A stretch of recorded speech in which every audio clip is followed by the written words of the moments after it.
so cold and forbidding, though he never has too much to say. When the contract is done, he turns around and moves on. He never has time to stay. The messenger man.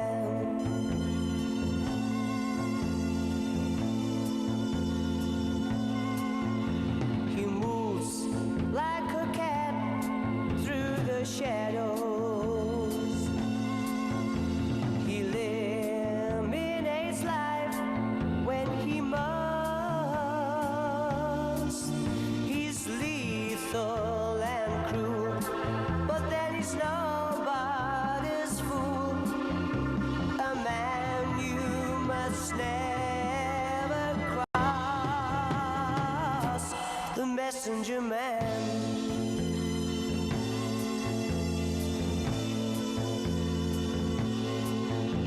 The messenger man's in town, beware. The messenger man's in town, take care. The messenger man is everywhere.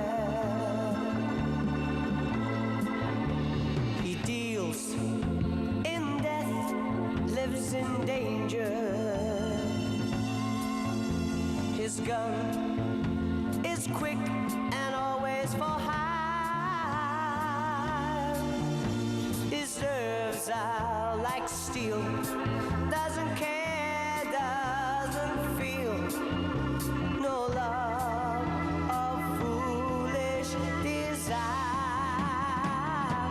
The messenger man.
Good afternoon, everyone. I now want to call the Knox County Beer Board meeting for Monday, August 25th, 2025 to order. Madam Clerk, please call the roll. Commissioner Rawls, Present. Commissioner Oster, Commissioner Jackson, Commissioner Hill, Commissioner Thompson, Commissioner Jay, Here. Commissioner Frazier. Present. 6 members present. Thank you, Madam Clerk. With me today to my left is Ms. Kathy Daly from the Clerk's Office, and to my right is our Vice Chair, Commissioner Jay, Senior Law Director, Mr. Mike Moyers. I also want to recognize we have representatives from the Health Department, the Sheriff's Office, Knox County Codes, and the Fire Marshal. Director Moyers, will you please lead us in the Pledge of Allegiance? Please stand, address the flag, salute appropriately and pledge. Pledge allegiance. To the flag of the United States of America and to the republic for which it stands, one nation, under God, indivisible, with liberty and justice for all. Thank you, Director Moyers. Moving on to the approval of minutes. Do I have a motion to approve the minutes of the previous month's meeting? So moved. I have a motion by Jay, a second by Rawls. All in favor? Aye. And the motion carries. All right, we have 0 people signed up today for public forum, and Commissioners, we have 1 application and 4 violations today. Director Moyers, will you swear in all individuals who plan to testify? Yes, if you're here to testify regarding any matter on the agenda, if you're going to speak to this body today, please stand and raise your right hand. Everybody? Aye. Do you solemnly swear or affirm testimony you're going to give today be the truth, the whole truth, and nothing but the truth? So help you God. Be seated, please. All right, thank you, Director Moyers. We will now consider applications for beer permits. Madam Clerk, will you please read the first item? First item is Weigel's, number 111-992 Ebenezer Road, off premises, District 4. I see that the applicant is present. Thank you for being here. Please state your name and county of residence. If you'll push the button with the little person on it. Thank you. Wait just a minute. It takes a second for it to get going. When that We little have to light warm turns up a red, bit. Is the battery in? Yes, push it in. Battery's in. Did it flicker at all?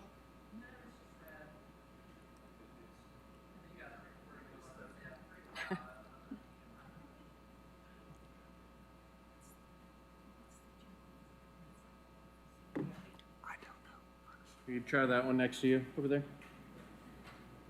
God, this- There you go.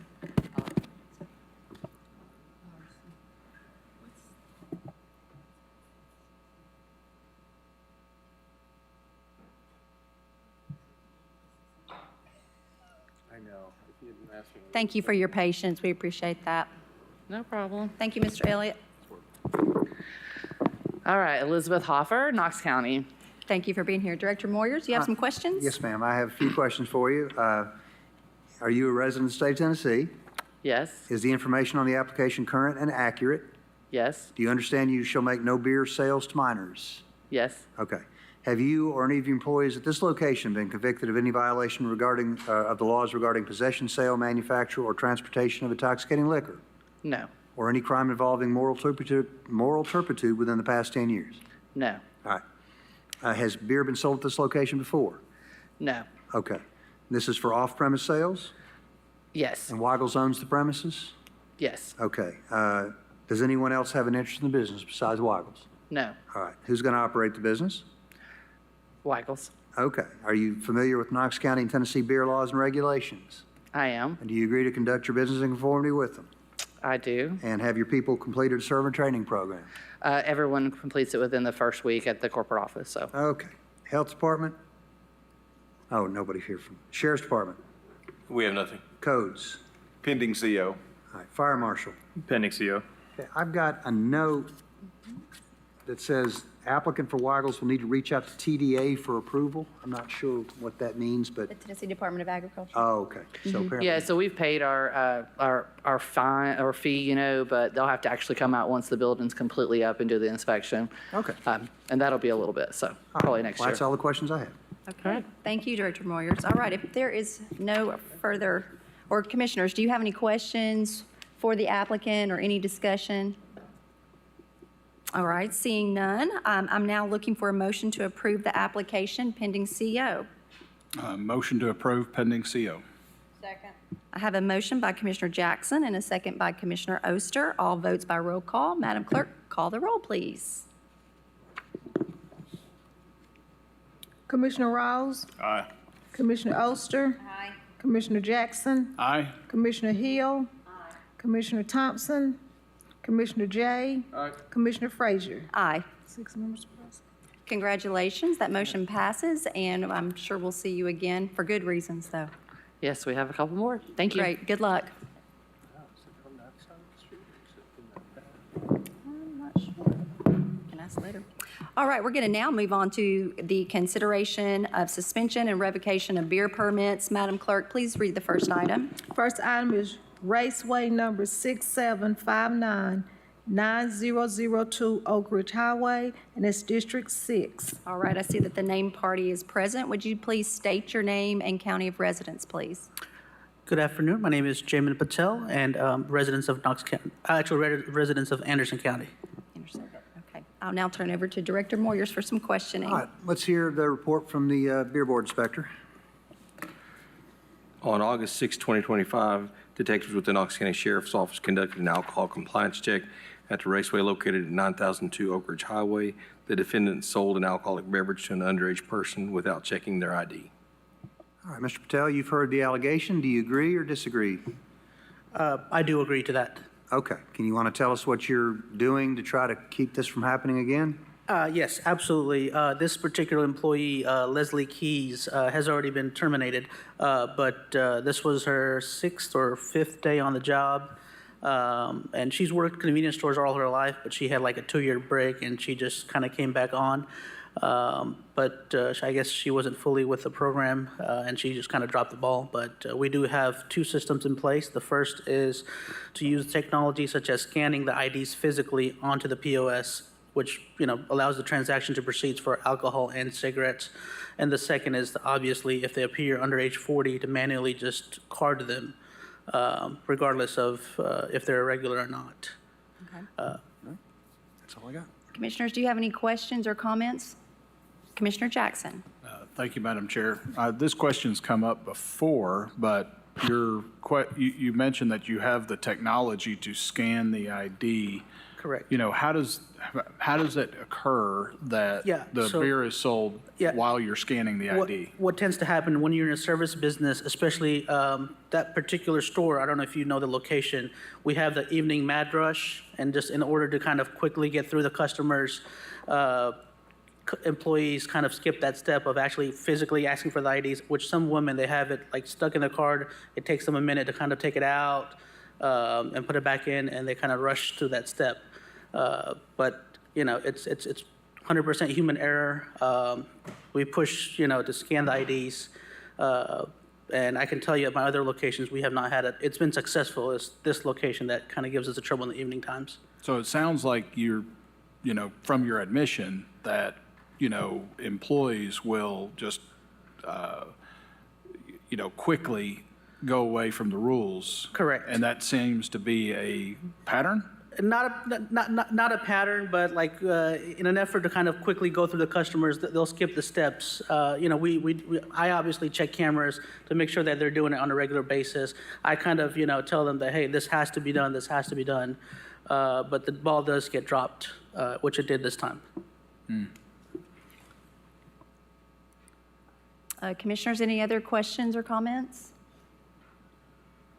All right, so sir, you do realize that you have the option of a $1,500 civil penalty or a 60-day suspension of your beer permit or beer license. Which do you choose? I'll take the penalty. You'll take the penalty. All right.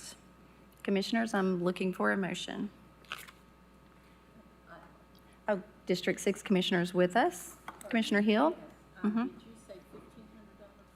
That's correct. This is a second offense. Mm-hmm. Thank you. I know your place well, and I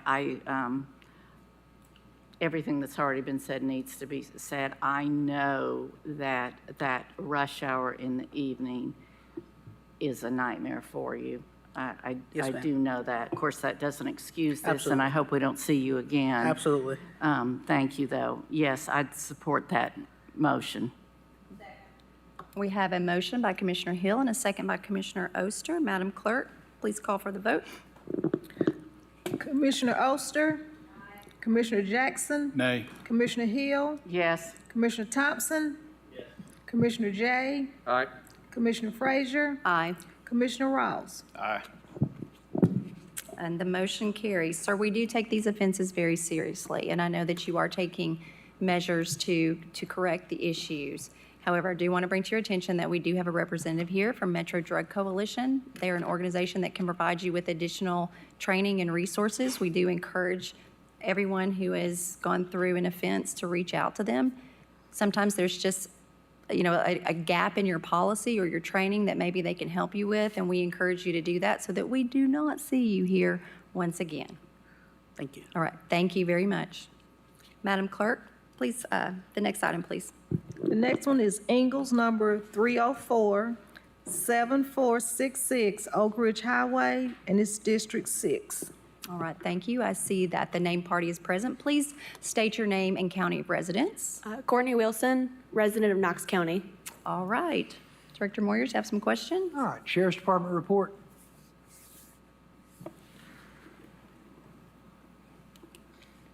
On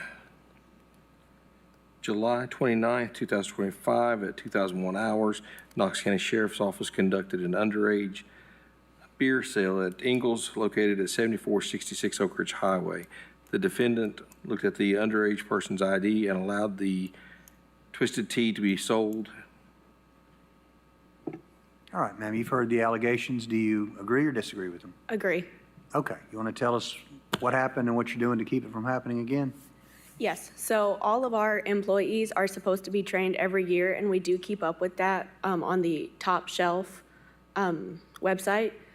This particular employee just did not do what he was supposed to do, but we are making sure everybody has understood the policy. We also have a store policy that they are to sign that we keep up with, and I am going through and redoing that with everybody in addition to the current one they already have. I do want to point out, too, the beer permit was issued in 2001, and this is a first offense. So we do realize that sometimes things do happen, but you've heard me say we do have resources if you want to reach out to the Metro Drug Coalition for additional training and resources. So as a first offense, you have the option of a $1,000 fine or 30-day suspension. I'm going to ask commissioners if you have any questions. Commissioner Hill. No questions, but you are my store. I shop that frequently. I know that you are horrified to have to be standing here. I know many of the kids that you hire. You're a great employer in the Kearns community, and deeply regret that this happened. And really, I have no question that they aren't doing absolutely everything necessary to see it doesn't happen again. Thank you. So I support that motion. All right, so we have a motion to accept the fine of $1,000 by Commissioner Hill. Do I have a second? A second by Commissioner Jay. Madam Clerk, please call for the vote. Commissioner Jackson? Aye. Commissioner Hill? Aye. Commissioner Thompson? Commissioner J? Aye. Commissioner Frazier? Aye. Commissioner Rawls? Aye. Commissioner Oster? All right, the motion passes. Good luck to you. Again, as Commissioner Hill said, we do appreciate the long-standing quality service that you have been providing, so hopefully we won't see you again. Thank you. Thank you. Madam Clerk, next item. Next one is Lucky Corner, 6400 Manorville Highway, and it's District 7. All right, is the named party present? If you would please state your name and county of residence. Sheriff Summers, Knox County. All right. Director Moyers has some questions for you. All right, Sheriff's Department report, please. On July 29th, the defendant, a clerk at the Shell located at 6400 Manorville Highway, sold the underage person a raspberry twisted tea. The defendant did not ask for ID. All right, ma'am, you've heard the allegation. Do you agree or disagree? I agree. What happened? human error, I guess. They are trained. All our employees are required to take the top shelf training on the website. She was new. I trained her myself. She is taught to ask for ID from everybody. We do get fluctuations in the people coming and going, and I guess she just didn't ask. You did. I sold a twisted tea to somebody. That's what I've got.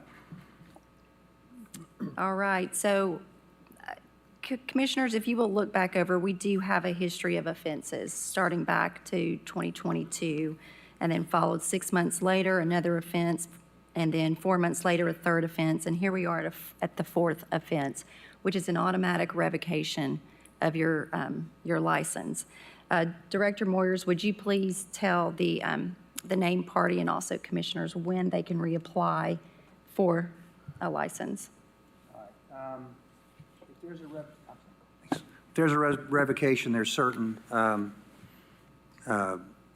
consequences that go with that, and I'll just read them in order. Revocation of beer permits apply only to that permittee or agents of the permittee at the location where the offense occurred. Revocation of beer permits shall not stay with the property if the property changes hands, nor may beer board apply penalty, suspension, or revocations to other beer permits held by the permittee. Beer board may consider revocation of a permittee's beer permit at one location as a disqualifying factor when considering the issuance of building permits to such permittee at other locations, but such revocation should not be the sole disqualifying factor. Here's what I think you're looking for, though. Where the beer board revokes a beer permit, no permit shall be issued for the same premises until the expiration of 1 year from the date of revocation becomes final and effective. The board, in its discretion, may determine that issuance of a permit before the expiration of 1 year from the date of revocation becomes final is appropriate if the individual applying for such issuance is not the original holder of the permit or any family member who could inherit from such individual under the statute of intestate succession. So if you revoke the permit, the current owner would not be allowed to reapply for a year, nor could any member of that person's family for a year. If some other person who was not related to the original permittee applied, you could, in your discretion, grant a permit for this location. But this permittee would be prohibited from reapplying for a year. Commissioners, do you have any questions? Commissioner Thompson? Thank you, Madam Chair. Director Moyers, what's the time frame from an offense rolling off? 36 months. 36 months, so 3 years. 3 years, yes, sir. So they would have, their first offense would have rolled off in November, correct? Yes. Okay, so they were, what, 4 months from having their first offense? So if they'd made it to December, this would have been considered their third offense? Would have been their third offense. Okay. Under the way it's calculated, yes. Commissioner Rawls? Oh, I'm sorry. Commissioner Hill, you were before Commissioner Rawls. I'm so sorry. Oh, thank you. Are you the owner of this business? No, ma'am. Where is or who is Mr. Somar? He asked me to come. I'm his manager. I don't know why. I'm curious if he realizes how serious this is. Yes, ma'am. So you can't speak to that, I'm assuming? No, ma'am. Okay, thank you. Commissioner Rawls? Thank you, Madam Chair. Commissioner Hill actually asked the same question I was going to ask is, with this being a very important fourth offense and revocation, that would damage business significantly. I would think that the owner would want to be here. I understand, and I agree. Yeah, no further questions. That's it. Okay. All right. Commissioner Jay? Per our Tennessee Code of Ordinances here in Knox County, I'll make a motion to revoke the license of item number 7C, Lucky Corner, 6400 Maynardville Highway in District 7. Second.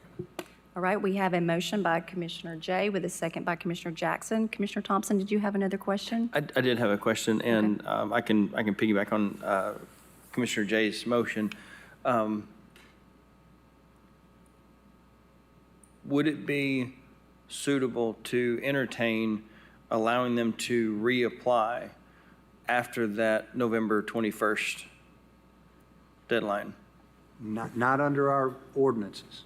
As I read to you a moment ago, if we revoke the license, the current applicant or members of his family would be prohibited from applying for a beer license at this location for 1 year.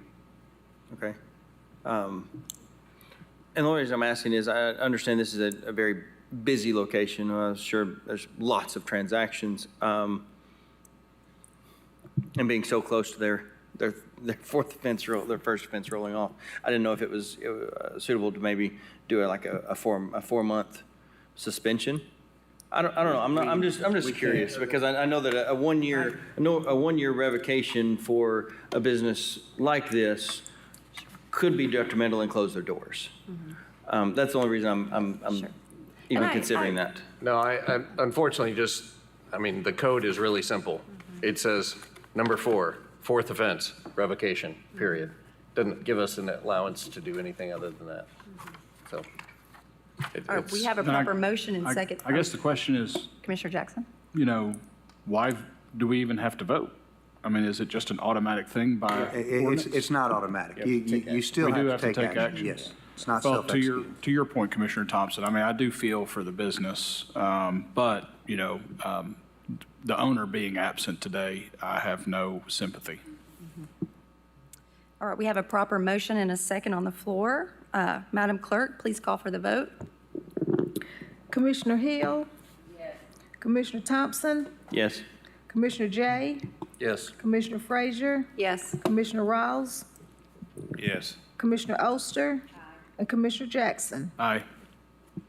All right, motion passes.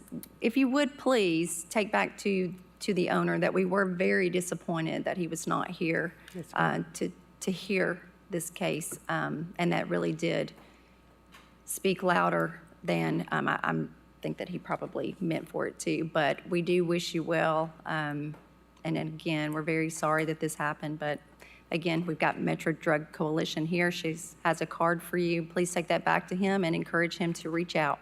Thank you. Thank you. Oh, we will need your beer permit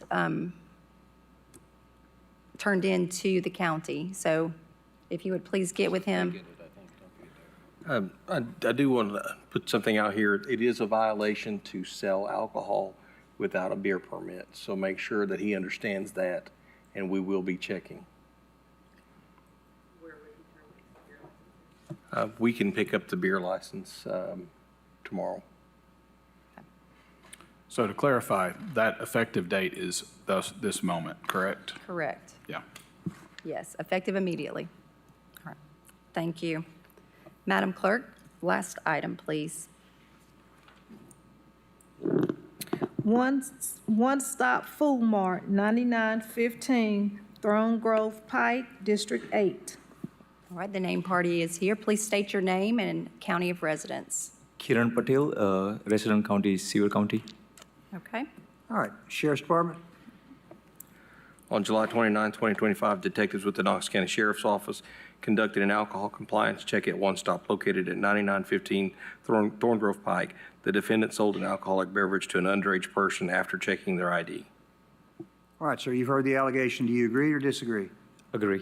All right, can you tell us what happened and what you're doing to keep it from happening again? So I guess this employee, she's going through some issue with the family. So she did check the ID, but didn't realize the person is not old enough.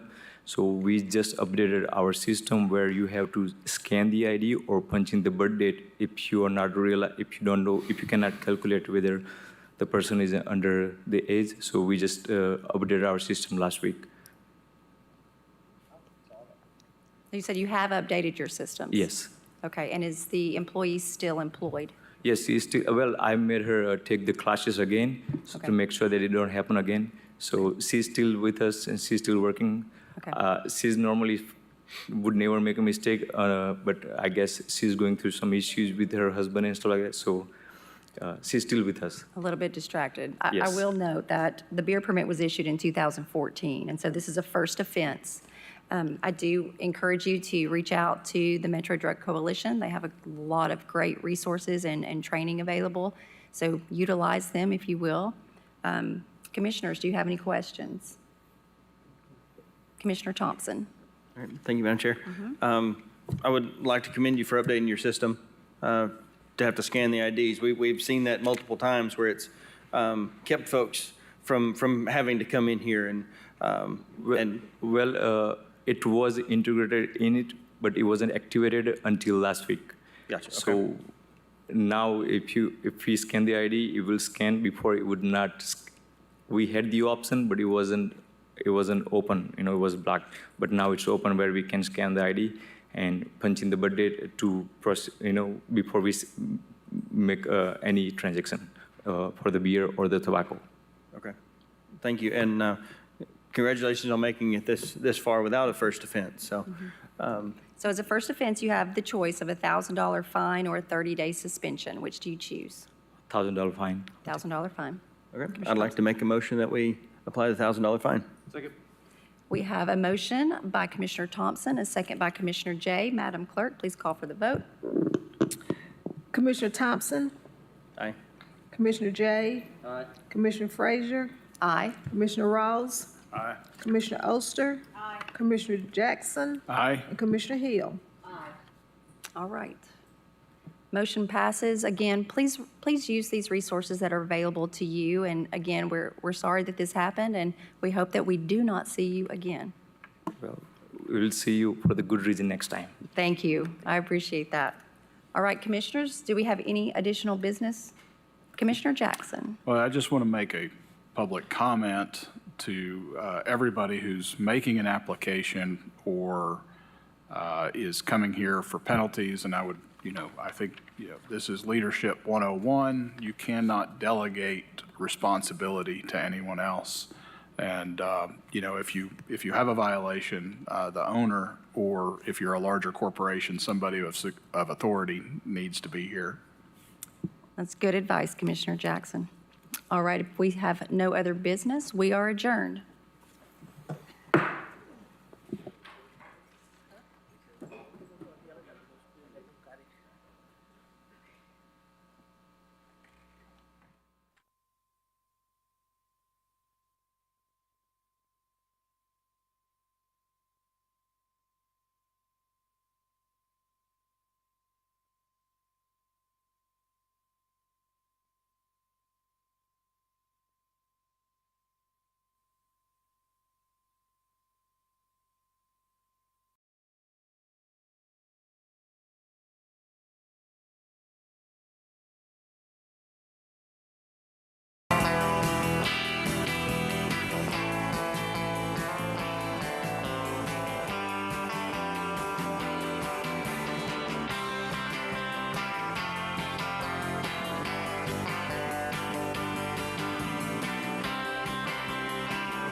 Well, Saturday, I feel the pain. More stuff's been long day. I feel my brother, I don't know. My ghost lets you dancing in the bird. Goes right and goes. Goes right and goes. Well, like me hard, but I'm never too tired to rock and roll. Well, my feet are aching like hard goes. My toes are growing to the depth of my soul. My brain is hurting like a needle in the head. My body's not leaving, got something to say. It's rock and roll. It's rock and roll. Yeah. Like me hard, but I'm never too tired to rock and roll. Take it there.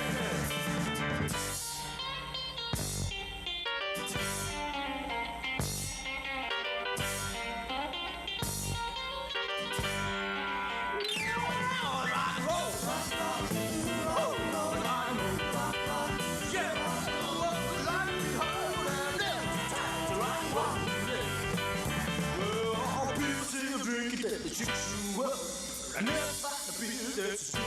fun. The city's hot for grace to lift you if you low. But once you start driving, you can down and go. Rock and roll, rock, rock, roll, rock and roll. Rock and roll, rock, rock, roll. Like to be hungry, never too tired to rock and roll, yeah.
Good afternoon. I want to first, before I call the meeting to order, apologize for commissioners eating in front of you. We just got our food delivered, so we're not trying to be rude. We usually try to do that beforehand, but anyways, we will be probably eating. I do call the Knox County Commission for Monday, August 25th, 2025 at 5 p.m. to order. Seated to my right is Vice Chairwoman Kim Frazier and Deputy Law Director Moyer. Seated to my left is Kim Ellis. She's not here. And Haley Evans from the clerk's office. I don't see any elected officials. Sherry Witt wasn't here, but I think she stepped out. So Madam Clerk, please call the roll. Commissioner Rawls? Present. Commissioner Durrett? Here. Commissioner Oster? Here. Commissioner Jackson? Here. Commissioner Russell? Here. Commissioner Hill? Here. Commissioner Lee? Here. Commissioner Thompson? Here. Commissioner Fox? Here. Commissioner Jay? Here. Commissioner Frazier? Present. 11 members are present. Thank you. And we do have a quorum. At this time, I will recognize Commissioner Frazier for the devotion. Thank you, Madam Chair. I wanted to use this time to reflect on the significance of Labor Day since it's right around the corner. And Labor Day is a time set aside to honor the dignity of work and the countless contributions of those whose labor has built and sustained our communities and our nation. Labor Day reminds us all that work is not only necessary for daily living, but also deeply connected to God's design and purpose for humanity. Genesis 2:15 tells us, "The Lord took the man and put him in the Garden of Eden to work it and take care of it." From the very beginning, work was a part of God's good design, not a burden, but a calling. In 1 Corinthians 15:58, we find encouragement. Always give yourselves fully to the work of the Lord, because you know that your labor in the Lord is not in vain. Public service is a unique form of labor. As elected officials, we have been entrusted with a labor of service that requires diligence, time, and vision. Just as laborers across every industry build the strength of our nation, our labor locally has the opportunity to shape the well-being of our communities. Leadership in any form carries the privilege of serving with humility and integrity, and how we lead shows up not only in the big decisions, but also in the smallest of gestures. The way that we greet someone when they walk into a room, the words we choose when we respond, the actions we take when no one is watching. All of these tell people whether they are seen, heard, or valued by us. Every interaction in this work, whether it is with a constituent, a colleague, or a staff member, it's an opportunity to affirm the worth of another person. So as we get ready to celebrate Labor Day, let's do two things. Let's give thanks for every worker. Highway and road crews, healthcare professionals, law enforcement, farmers, teachers, hospitality workers, small and big business owners, and countless others who faithfully contribute their time and their talents. And let us be reminded that our labor of service is meant to build up those that we serve, the communities that we represent, and the people who do the hands-on work day in and day out. If you will please pray with me. Lord, we thank you for the gift of work and for the hands and the minds that sustain our communities each day. Bless these leaders as they labor for the good of the people. May their efforts be guided by wisdom, strengthened by perseverance, and rooted in service to you. Help us all honor the work of others and to remember that in all we do, we ultimately serve you. Amen. Amen. Thank you, Commissioner Frazier. I'll now turn it over to Commissioner Rawls to lead us in the pledge. Would everyone please stand? Gentlemen, take your hats off. Salute the flag. Pledge allegiance to the flag of the United States of America and to the republic for which it stands, one nation, under God, indivisible, with liberty and justice for all.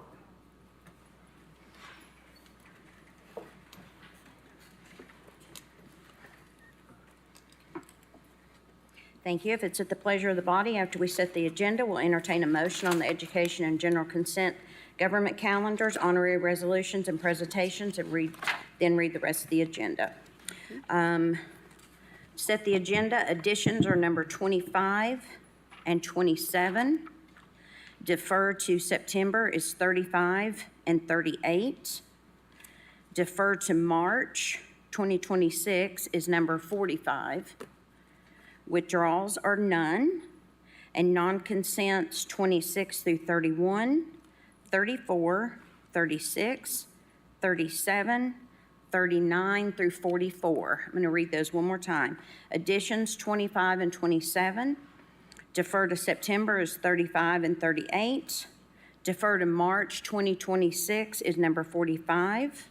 Withdrawals are 0. Non-consents 26 through 31, 34, 36, 37, 39 through 44. Do I have a motion to set the agenda? So moved. I have a motion made by Commissioner Durrett and a second by Commissioner Thompson. Any discussion? Seeing none, all in favor? Aye. All opposed? The ayes have it. I will now entertain a motion to approve the education and general government consent calendars. So moved. Second.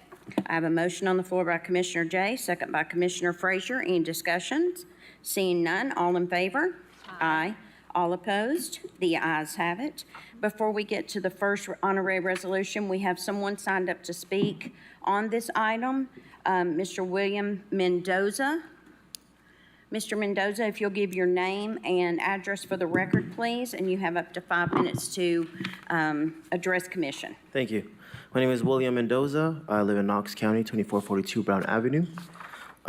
Today I'm here to talk about the honorary resolution that Commissioner Fox brought. Our ayes today, as a strong opposition to this resolution, commending Knox County Sheriff's Office and ICE for their work with 287G. I want to be clear. I respect the work of our Sheriff's Office, and I understand the need of public safety, but this program does not do that. It makes our communities divided between law enforcement and residents. Let us be clear about this program. It makes our local enforcement act as federal immigrant agents. It shifts the mission of the Sheriff's Office away from protecting the public safety for all residents, and instead it turns it into an arm of the federal immigration enforcement. This has dangerous consequences. When immigration families fear of calling the Sheriff's Office or 911 about domestic violence, theft, or other crimes and result of deportation for themselves or loved ones, they stop reporting crimes. I specifically know of a case of people of my church who have gotten deported because of a wreck that they didn't even cause. And now they're deported. This makes communities less safe, not more. Public safety depends on trust, and this program destroys that trust. This resolution points a rising detainees number as a success, but that is not success. That is human suffering. Nearly 400 people booked in April 2025 alone, most of them not even hard criminals, but community members, their parents, their workers, their neighbors. Families are being torn apart. Children are left without parents. Communities live in fear. This isn't just saying, I'm just saying that to say that, but I know people who are going through this here in Knox County, people from my church. I am a proud Pentecostal, I'm a proud evangelical, proud son of a pastor, and the Bible that my father has raised me with shows me a man with mercy, shows me a man who was an immigrant, shows me a man who has said to accept the forester. This doesn't do that. So I don't know what religion we're following, but the religion that God has given and what my parents have taught me is not what this is. This resolution talks about a tragedy that happened here. Horrible what happened to him. A horrible thing. My heart goes to his family. But to use a heartbreaking story to justify the mass detention and deportation of immigrants is unjust. If someone is driving a car and they're drinking and driving and they kill someone, who are you going to put at fault? The car or the person? The people who do these crimes, who are very rare, where there's shown that people who actually do crimes are people who were born here, than undocumented people, if they're doing it, they're not doing it because they're undocumented, they're doing it because they're bad people, and they should go to jail. That's simple. But to justify of all the people that are struggling here is not it. Finally, the resolution thanks ICE for the courage that they have, but let's not forget the ICE record nationwide. ICE has been accused of abuse, mistreatment, and violating human rights. And what do we gain from this? Fear? Families for calling 911? victims of domestic violence too scared to report their abusers, parents who worry that traffic stop could mean separation from their children. Again, I say this is not just something I'm saying, it's something that I have seen at my own church. At my own church. Commissioners, this resolution does not make Knox County safe. I know it's an honorary resolution, but this means something to many people. I'm a proud American, born and raised in East Tennessee, born in Madisonville, raised in Knoxville my entire life. And I never thought that I would be scared of getting stopped. I carry my passport everywhere I go, just in case I need to prove that I am actually from here. That should not be where we are right now. This is not doing anything. This is not showing compassion. This is not showing that. And I know there's good Christian people here. I'm reading my Bible every day. This is not the way to go. This is hurting families. People are scared. It's not just videos that you're watching about LA. It's not just videos you're watching of people crying. This is stuff that's happening here in Knox County. So I urge you to vote no on this or anything that you can do. Thank you. Thank you, Mr. Mendoza. And that concludes public forum. Madam Clerk, if you'll read the first honorary resolution, please. Item number 26, R-25-8-101, is honoring the Knox County Sheriff's Office in the United States Immigration and Customs Enforcement. Thank you.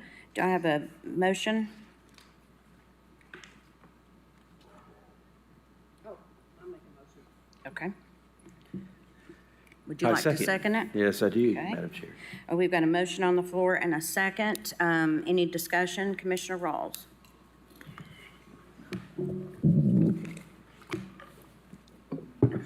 Thank you, William, for your great words. Williams has been an interesting person to watch. Mr. Mendoza has been a part of the democratic process and heavily involved in politics since he was 16 years old, like helping out parties, et cetera, and even sat as a junior commissioner on this staff. So keep speaking out and saying the things that need to be said. But colleagues, I want to be clear about why I cannot support this resolution.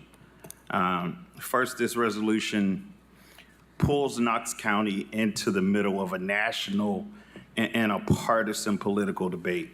The language used here goes far beyond acknowledging local operation. It inserts us into a divisive conversation about immigration policy that should remain at that federal level and not an issue politically charged on a local level. The tenor of national politics should not be the tenor of local politics. Secondly, the resolution, again, like Mr. Mendoza stated, it talks about the rising number of detainees as this marker of success, but for those numbers carry a cost.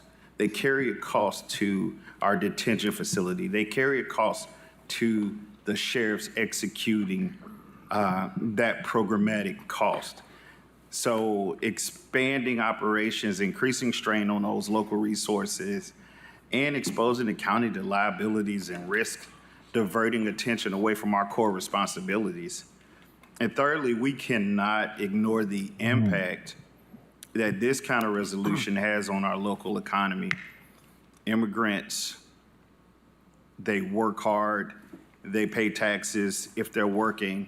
I'm a small business owner who've had his staff picked up years ago, enraged years ago, who were actual citizens, but who then left my business because they were afraid of where I had them working at. So these things have local impacts. And finally, public safety depends on trust, right? When members of our community fear that any interaction with local government could lead to deportation, they're less likely to report crimes or cooperate with investigation. And this makes for a dangerous mix.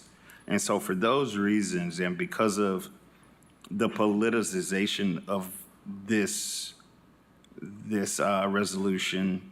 It increases our liability, it threatens our economy, and undermines the trust of our community. I can't support it. Thank you, Commissioner Rawls. Commissioner Durrett? Thank you, Madam Chair.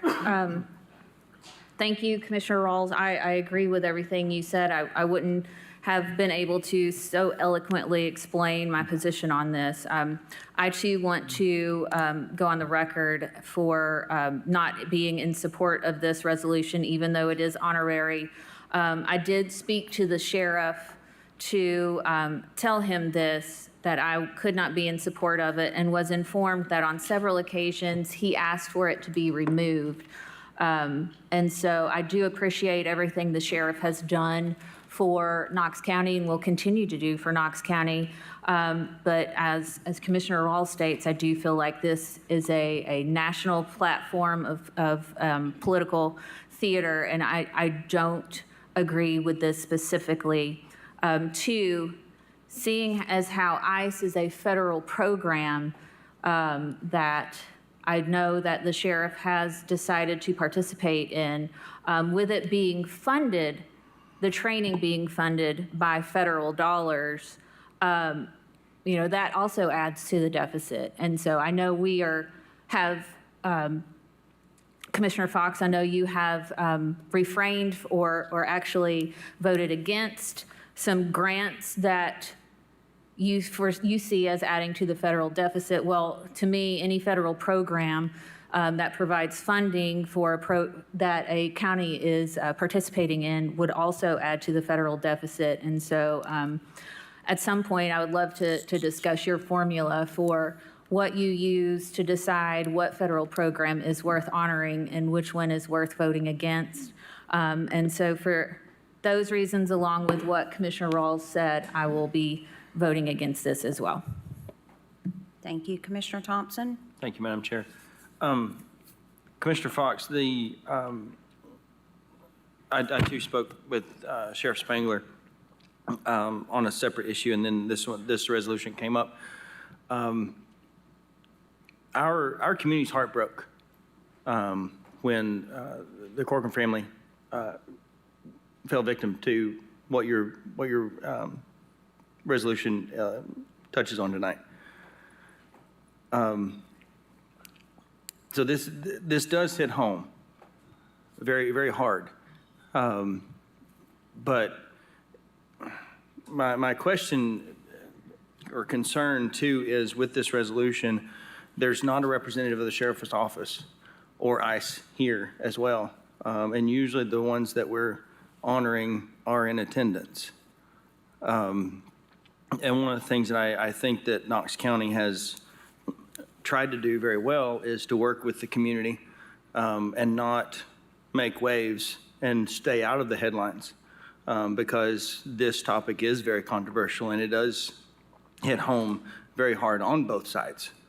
And so I do have some concerns in the manner that this was brought up to the sheriff, and this is not necessarily something that he's excited about. Thank you. Thank you. Commissioner Russell? Thank you, Madam Chair. I actually was approached and asked to present this resolution. I declined simply because I felt like that it would actually be opposed so strongly. But I do support this resolution. And the reason I support this resolution is because this is reminiscent of like the Vietnam War. That was a national policy that some people did agree with, some people didn't agree with. But ultimately, the boys that got sent over there, many of whom lost their lives, deserved to be honored, deserved to be supported. Whether you agreed with the politics in Washington, D.C. was not the issue. The issue is, do we support these people who are putting their lives on the line when they go out and do their job? Not the job that we tell them to do, because we are not in charge of that, but the job that the President of the United States that was elected has decided is their job.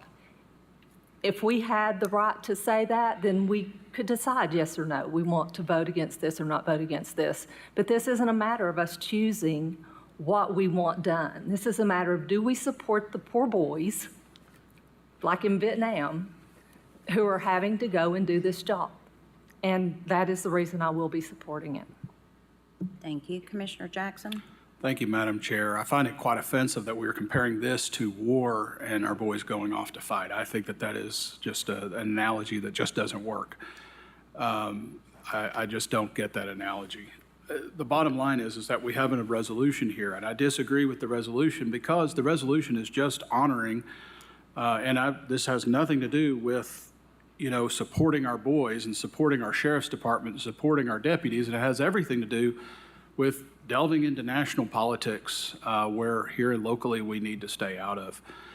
I just don't, I think that what this resolution does and the way it is worded does nothing more than is stating that the sheriff's department is doing their job, their minimum qualifications, and I support our sheriff's department. I think that government's two primary responsibilities is to take care of the economy and take care of security. And I believe the sheriff's department does a great job, and I believe, and I'm in 100% support of our deputies, but this is not a resolution in support of deputies. This is a resolution that is meant to divide us and not bring us together. Thank you. Seeing no further discussion, Commissioner Fox, the floor is yours. Thank you, Madam Chair. Just to respond to some of these statements, a poll was conducted across the county and seeking local resident opinions on certain issues and stating whether or not there was concern about governments,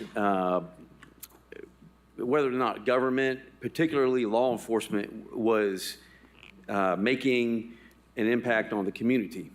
And so that is part of what's behind this, because in South Knox County, there was an outcry amongst the people who responded to the poll that law enforcement was not visible. And so this is, in part, there's many components to why I pursued this, but that is part of the reason why I moved forward with this. And actually, to finish that thought, I wanted the Knox County community to know that law enforcement the Knox County Sheriff is doing their job, and they are making a difference in this community. So that is part of it. And I'm surprised to hear that Sheriff Spangler is opposed to this, because I provided him, we did have some back and forth, and I provided him several weeks ago, I think around August 7th, I provided him an updated, a revised version of this, and I used that exact explanation of here's why I want to do this, and I received no response. So there was never any final word of, you know what, I still don't want you, Commissioner Fox, to bring this forward. So that's a surprise to me that he's expressed this, and maybe if you all, I don't know when you've talked to him, but my last communication to him was unanswered, and so of course I proceeded with it, because I do want to bring to Knox County the understanding that the Sheriff's Department is doing a great job in protecting us. And just to respond to some of these criticisms, the core government, one of the core jobs of government is to protect its citizens. And so if there are people who don't even belong in this country, who are committing crimes, and as part of this 287G program, they get arrested and then they're housed, and it comes to the attention of the law enforcement, the Sheriff's Department, that they don't even belong here. They need to be removed from this country. That's a good thing. That's a core job of government. So if you may remember, when I was talking about deficit issues, I identified core government functions and said, as far as the United States government, here are the core functions, defense and other things that have to be done, paying for the interest on the deficit, on the debt, I mean. So this is a core function of government. This is not redistribution of wealth. This is not giving away money to, or borrowing money to give away to other people. This is a core government function, protected citizens. And really, I'm sad to hear about this claim that this is not demonstrating compassion, because the opposition to this is misplaced compassion. You know I have compassion for? I have compassion for citizens here who have to compete with jobs being taken away by people that don't belong here. I have compassion for people who have to compete for housing with people who don't belong here. They don't belong in this country competing for housing and competing for jobs. That's just the beginning. And then, of course, this claim, well, there's not that much crime inflicted on our community by people who don't belong here. There shouldn't be any crime inflicted on people of our community by people who don't belong here. We shouldn't have to put up with any crime at all. And to try to bring Christianity into this just means you have ignored the book of Philemon. See, the book of Philemon was about a servant who was a bondservant to, or Onesimus was a bondservant to Philemon, and Onesimus became a Christian. He became converted under Paul's tutelage, and he served Paul. But Paul said, you have to go back to your master. This is the law of Rome. You can't disobey the law of Rome. You have to go back to Philemon. And he wrote a letter to Philemon and said, please accept, this Onesimus is now a brother in Christ to us. Please accept him. He's coming back to you. So what is that? What does that principle stand for? Even if you don't think that this law may be just, that we have certain people who can reside here legally and certain people who don't, you still need to be observing this particular law. So Christianity, in general, unless there is a dispute with Christian principles, people are called to obey governmental laws. Now, not slavishly, but that's the general principle. And I don't think that somebody should be living in this country in violation of the civil law if they claim to be a Christian. So I did want to say, as a few remarks, that the reason that I asked the Corcorans to be here was what they suffered was a wake-up call for me. I did not know or realize that Knox County was plagued with illegal immigration and people suffering criminal acts by people who don't belong here. That was the first instance of me realizing that this is an issue, and it's happened a number of times since then. And so, in some way, I wanted to honor them and the suffering that they received because of this issue. And I hope that the Sheriff's Department continues to be involved in this program. And in fact, I hope this program gets expanded, because I have compassion for the people who live here, not people who don't belong here. And you ask about housing being expensive. Well, if you have approximately 25,000 people who live in this community, let's say there's 5 people per household, that's 5,000 housing units that are being taken by people who don't belong here from people who do belong here. That's not fair. That's not right. So I'd like to go ahead. Mr. Fox, Yes. I apologize because I didn't take a vote, and I apologize for stopping you where you are. Okay. But we do have a motion on the floor by Yes. Commissioner Lee and a second by Commissioner Fox. Any further discussion? Seeing none, all in favor? Aye. All opposed? No. So we have, we have Commissioner Durrett is no. Commissioner Rawls, is that correct? Okay. Commissioner Jackson? Correct. And Commissioner Hill is a pass.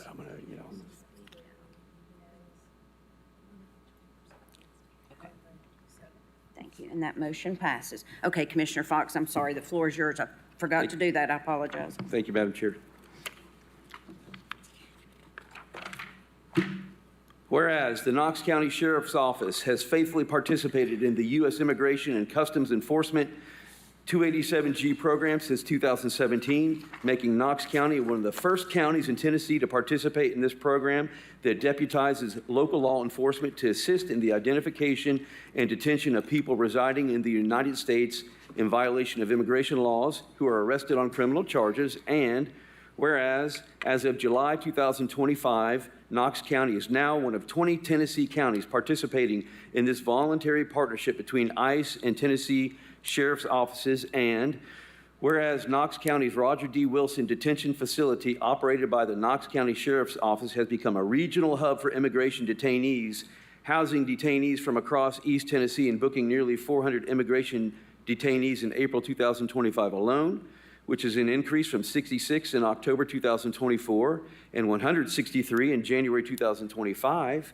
And whereas the Knox County Sheriff's Office and ICE personnel have performed their duties with professionalism and courage in the face of rising detainee numbers and potential dangers, particularly as national civil unrest, such as the riots in Los Angeles earlier this year, underscore the challenges faced by law enforcement in maintaining public safety. And whereas the Knox County Commission recognizes that the 287G program enhances public safety by ensuring that individuals arrested for criminal offenses are screened for immigration status and processed accordingly.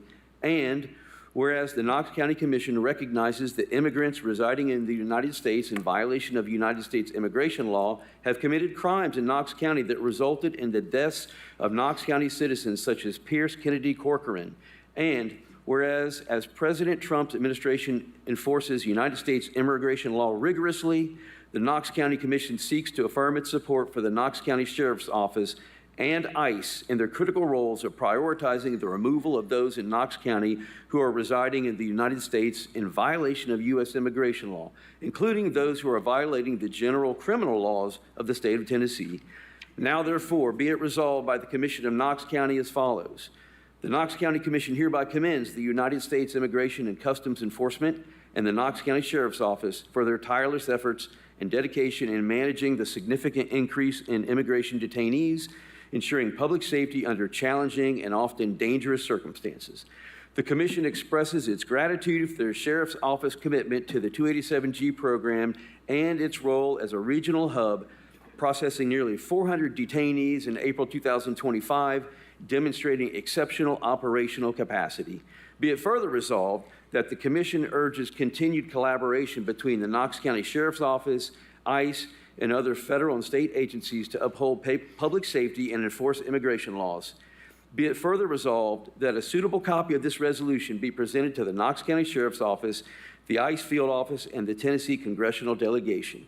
Be it further resolved that this resolution is to take effect from and after its passage as provided by the Charter of Knox County, Tennessee, the public welfare requiring it. Thank you, Madam Chair.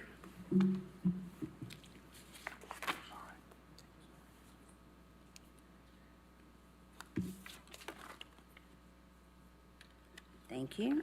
Madam Clerk, next item, please. Item number 27, resolution.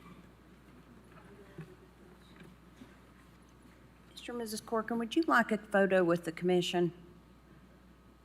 No, a photo with the commission? Okay, okay. Thank you for saying that. Okay. Next item, please. Item number 27, resolution 102, honoring Sheriff Tom Spangler for receiving the Courageous Lion Award from the Tennessee Sheriff's Association. Motion to approve. Second. All in favor? Aye. All opposed? The ayes have it.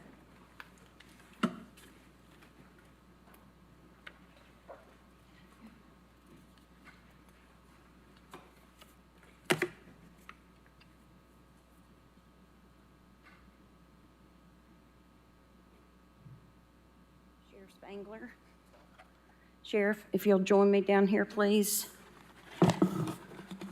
Thank you, Commission. I'm not sure if you saw that Sheriff Spangler won the Lion Award, which is a very prestigious award, and we felt that it was only right to recognize him for the work that he's done, along with being, where is he?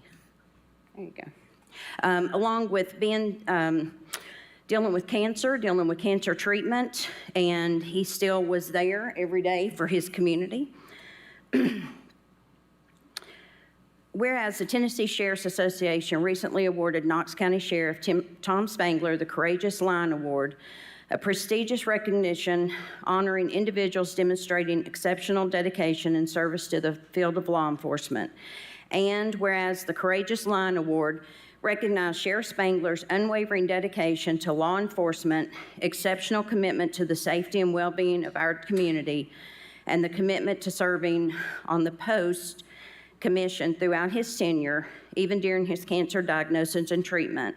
And whereas the executive director of the Tennessee Sheriff's Association lauded Sheriff Spangler for being a natural leader who always supports the law enforcement profession and answers a call for help from other agencies needing resources, and for his determination and commitment being proven and displayed in his service before self. And whereas in receiving this award, Sheriff Spangler was also recognized for always emphasizing the importance of building strong relationships within our community and fostering collaboration among law enforcement agencies across the state of Tennessee. And whereas the commission wishes to commend Sheriff Spangler for his courage, leadership, and unwavering commitment to law enforcement and community safety. Now therefore be it resolved by the Commission of Knox County as follows. The Knox County Commission hereby honors Knox County Sheriff Tom Spangler upon the occasion of his receipt of the Courageous Lion Award from the Tennessee Sheriff's Association, and on behalf of the citizens of Knox County, applauds his distinguished service and dedication to law enforcement and the safety and well-being of Knox County. Be it further resolved that this resolution be presented to Sheriff Spangler as a token of the Commission's respect and appreciation. Be it further resolved that this resolution is to take effect from and after its passage as provided by the Charter of Knox County, Tennessee, and the public welfare requiring it.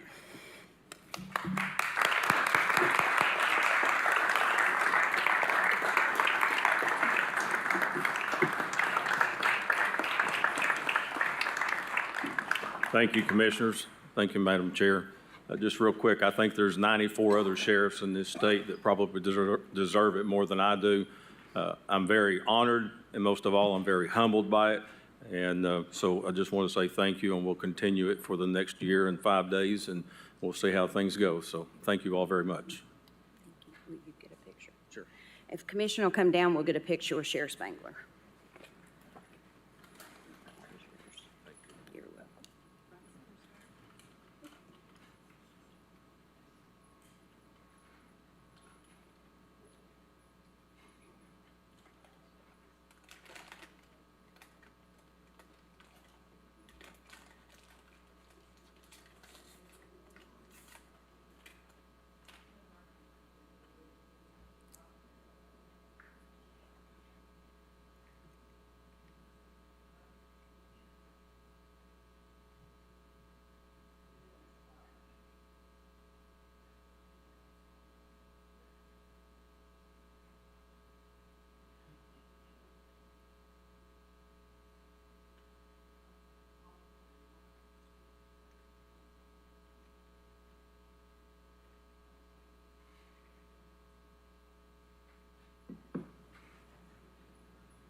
We've got somebody signed up for public forum. Yeah. All right, Madam, yes, Madam Clerk. Next item is public forum, agenda items only. Oh, that's, no, we have, yeah, you're right, I'm sorry. And next item is the approval of minutes of the previous meeting. So moved. I have a motion on the floor by Commissioner Jay, a second by Commissioner Durrett. All right. Any discussion? Seeing none, all in favor? Aye. All opposed? The ayes have it. Next item, please. Item 28, consideration of the closure of an unimproved Hayes Road right-of-way located south of parcel ID 130175 and north of parcel IDs 130, 17601, 17602. Thank you. Do I have a motion? Motion to approve. I have a motion on the floor by Commissioner Hill, a second by Commissioner Frazier. Any discussion? Seeing none, all in favor? Aye. All opposed? The ayes have it. Next item, please. Item 29, consideration of the closure of an unnamed right-of-way that was the original alignment of Hoyle Beals Drive situated between Middlebrook Pike and the relocated Hoyle Beals Drive, Commission District 6. Do I have a motion? Motion to approve. I have a motion on the floor by Commissioner Hill, second by Commissioner Durrett. Any discussion? Seeing none, all in favor? Aye. All opposed? The ayes have it. Next item, please. Item number 30, line item transfers, total amount of $235,646.77. Motion to approve. I have a motion on the floor by Commissioner Jay, second by Commissioner Durrett. Any discussion? Commissioner Jay? No? Okay. All in favor? Aye. All opposed? The ayes have it. Next item, please. Item 31, budget amendments, total amount of $531,394.75. Motion to approve. Motion on the floor by Commissioner Jay, second by Commissioner Hill. Any discussion? Seeing none, all in favor? Aye. All opposed? The ayes have it. Next item, please. Next item is notary public applications. There were 182 applications received. Thank you. Do I have a motion? So moved. I've got a motion on the floor by Commissioner Frazier, second by Commissioner Lee. Any discussion? Seeing none, all in favor? Aye. All opposed? The ayes have it. Next item, please. Item number 32, spread of record, the Knox County Mayor's order reappointing Kelly Barger to the Hallsdale-Powell Utility District Board of Commissioners. Thank you. Item number 33, spread of record travel of the 2025 National Association of Counties, NACO Annual Legislative Conference. Thank you. Next item. Item number 34, Resolution 110, accepting the resignation of Michelle Hollenhead, District 5 seat from the Knox County Library Advisory Board and appointing Becky Hofseth to complete an unfulfilled term of Ms. Hollenhead on the Library Advisory Board, which term expires July 1st, 2026. Thank you. I make a motion. Okay. Second. All right. I've got a motion on the floor by Commissioner Russell, second by Commissioner Frazier. Any discussion? Seeing none, all in favor? Aye. All opposed? The ayes have it. Next item, please. Oh, I'm sorry. Is Ms. Hofsteth here? Oh, congratulations. Thank you for being willing to serve. Next item, please. Item number 36, Resolution 407, approving a construction contract with Norris Brothers Excavating LLC in the amount of $9,327,610 for the installation of a pump station and associated work to proactively manage the elevation of Bluegrass Lake to prevent future flooding events. Do I have a motion? Motion to approve. I got a motion on the floor by Commissioner Jay, second by Commissioner Jackson. Any discussion? Seeing none, all in favor? Aye. All opposed? The ayes have it. Next item, please. Item number 37, Resolution 801, designating, committing, and appropriating funds in the amount of $5,752,313.29 from fiscal year 2025 to fiscal year 2026 for various funds and departments. Thank you. Motion to approve. Got a motion on the floor by Commissioner Jay, second by Commissioner Durrett. Any discussion? Seeing none, all in favor? Aye. All opposed? The ayes have it. Next item, please. Item number 39 is Resolution 903, requesting the Knox County Ethics Committee to conduct a comprehensive review and revision of the Knox County Code of Ethics. Motion to approve. Second.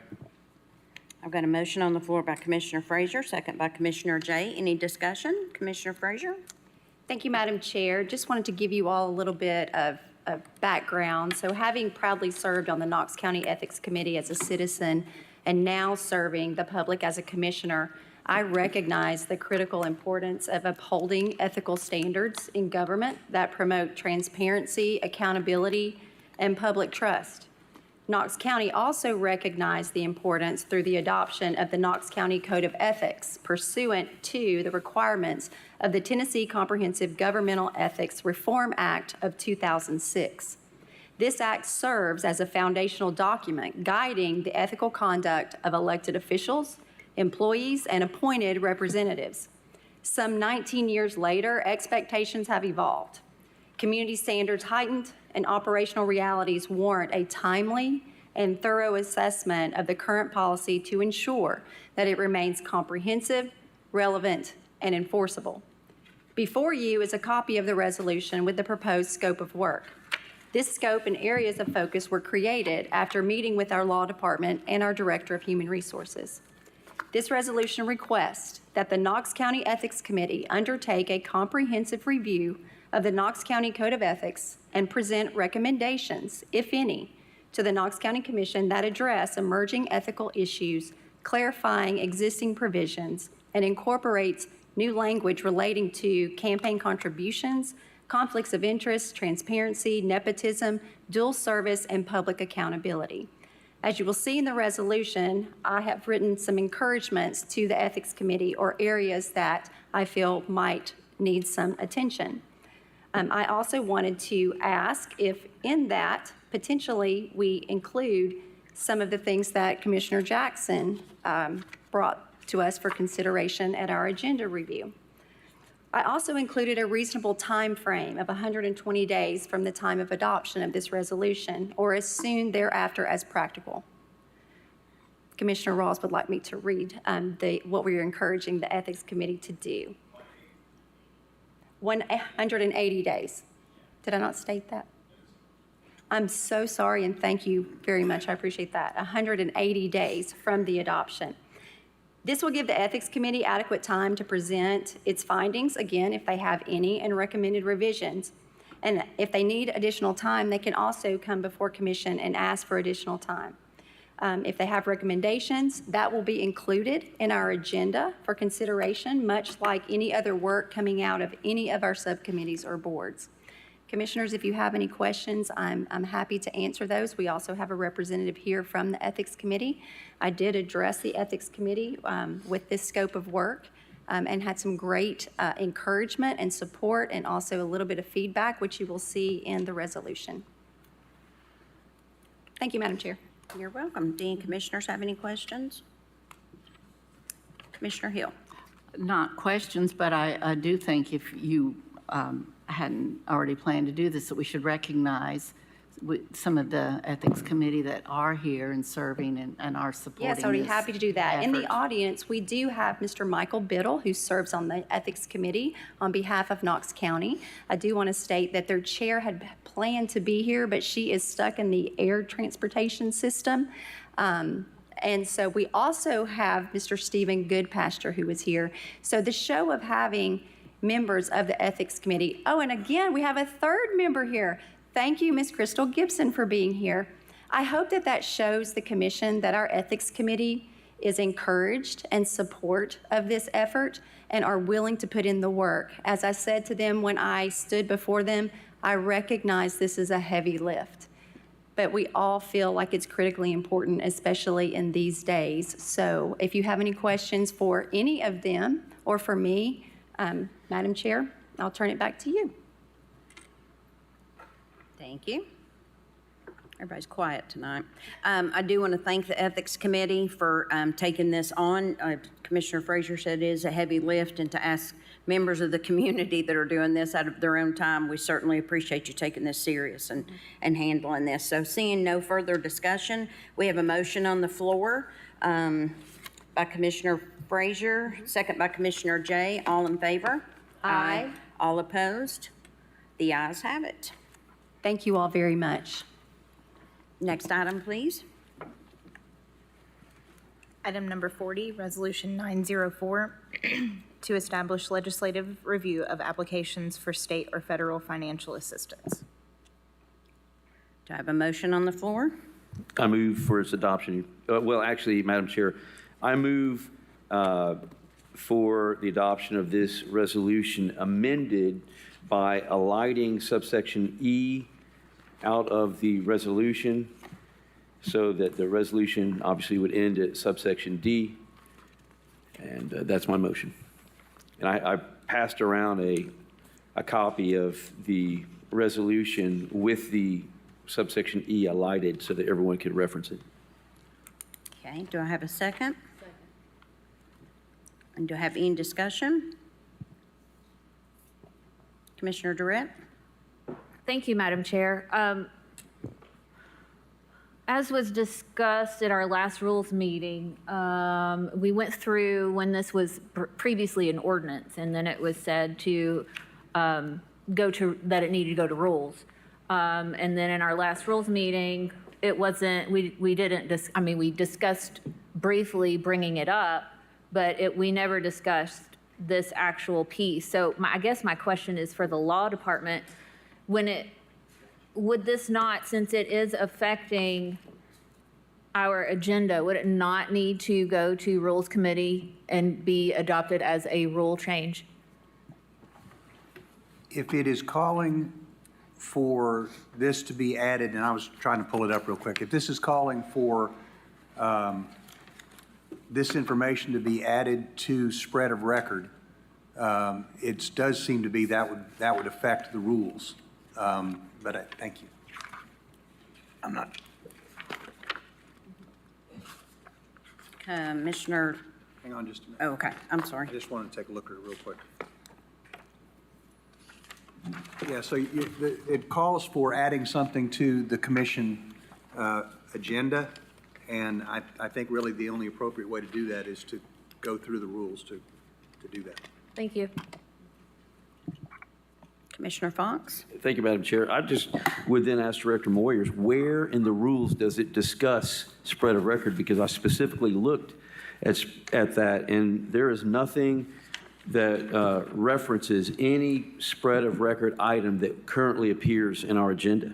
I mean, I looked at that before I drafted this resolution to make sure that there was not something in our rules that says, okay, here's what can go in spread of record right now. There's nothing. The only thing about that I saw, and you know them better than me, but the only thing that I saw in the commission rules was just the title, spread of record.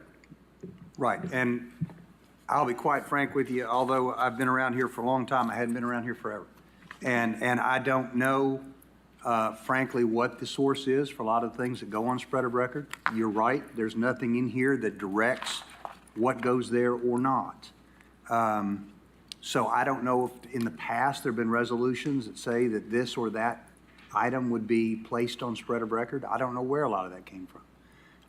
But if you're passing a resolution or an ordinance that requires that something be added to what would be Rule 1, Section B, sub N, as a separate, I assume as a separate category, I would think that it would need to go through rules. But this commission can make a judgment about whether or not it thinks that's an appropriate way to go. Well, but what I deliberately alighted the portion out that says, okay, let's put this in the rules. I took that out. So, because I do intend on bringing this before the Rules Committee, but there are two sides to this, in my opinion. There's the side that place a binding obligation on the executive branch, and then there's the legislative side, and obviously there's no requirement that the legislative side even address it, because we have things of spread of record all the time. We had some on this particular meeting, and there was there's nothing in the rules about that. So I guess my question would be, why would this be receiving any unequal treatment from things that are already established? Like I said, I don't know whether it is or isn't, because I don't know what the source is for the other things that are placed on spread of record. I just don't. I'd be happy to research that and where these things came from. A lot of these things may just be stuff that's gone on since Dale Workman was law director. I just don't know. I don't recall there ever being a resolution that required things to be placed on spread of record. So I just don't know why we put certain things on there. Like earlier, we had today spread a record what the expenses the commission spent on some recent travel, right? I don't know why we do that. I'd be happy to look into it, but as you ask me right now, why do we put that on spread a record? I don't know. I have to assume that at some time in the past, there was a resolution that said we're going to put these things on spread a record. But I would have to go find that, and then I'd have to find, did it go through Rules Committee? All I know is that this resolution, as it's worded, requires that a thing go on spread a record. That, it seems to me, it affects the rules, and under the commission rules, if it affects the rules, it would go to Rules Committee. But the commission might decide that's not the case, that it just can go on there anyway. I don't know. Okay. I'm giving you my best gut read. I can't tell you absolutely there's something I can point at that says you got to do it that way. All right, in that case, I would like to see the research, because if there is nothing justifying treating this unequally, then, you know, I'll bring this up at a time when we have more information. So I'd like to then make a substitute motion that we defer this until next month, and let's get some research. We'll try to figure it out. If I can get a second, Madam Chair. It's a second, okay. And we've got a substitute from Fox and second by Lee. Further discussion, Commissioner Durrett? Thank you, Madam Chair. Mr. Moyers, page 20, section D is where commission travel, in our rules, is where commission travel is listed to be added to our agenda under spread of record.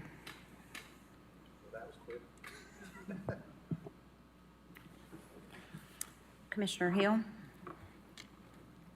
Thank you, and thank you for your addition to that, Commissioner Durrett. I'm wondering if the presenter has a serious objection with going ahead and running it through rules first. By the time we do this substitute motion and you all research it, we probably could have it before rules, or very close. I'm not sure when rules meets again, but I'm just inquiring. Commissioner Frazier? Thank you, Madam Chair. The next Rules Committee is Monday, October 27th, and this is on the agenda for the Rules Committee to consider. I would consider that, if I may, Madam Chair, in response to. Yes. Yes. Yes, I mean, I want to do it the right way. I don't want to, but I also don't want to unfairly, I don't want to place a chain on this particular provision that's not placed on other provisions. And it would make sense to me that commission travel would be listed because the rules are for the commission. But when you're talking about spread of record, for instance, for notary applications, why is there something in the rules that say this has to be added to the spread of record? And I'm not aware of something like that. But if you want Commissioner Hill to amend the substitute motion, then I think I would view that as a friendly amendment. Consider the substitute motion made that we bring this before rules. Okay. We've got a substitute motion to bring before rules by Commissioner Hill and a second by Commissioner Fox? Okay. All right, all in favor? Aye. All opposed? The ayes have it. Next item, please. Item number 41, Resolution 905, amending the Knox County Commission Rules, Rule 1, Board of Commissioners by adding a new section X regarding electronic participation for commissioners. Do I have a motion? Motion to approve. I've got a motion on the floor by Commissioner Jay and a second by Commissioner Frazier. This does require a 2/3 vote due to the statute requires it. So, Commissioner Russell? Yes, ma'am. I just wanted to go ahead and explain. I will be voting against this, and primarily because I feel like that the public needs more access to their elected officials, not less access.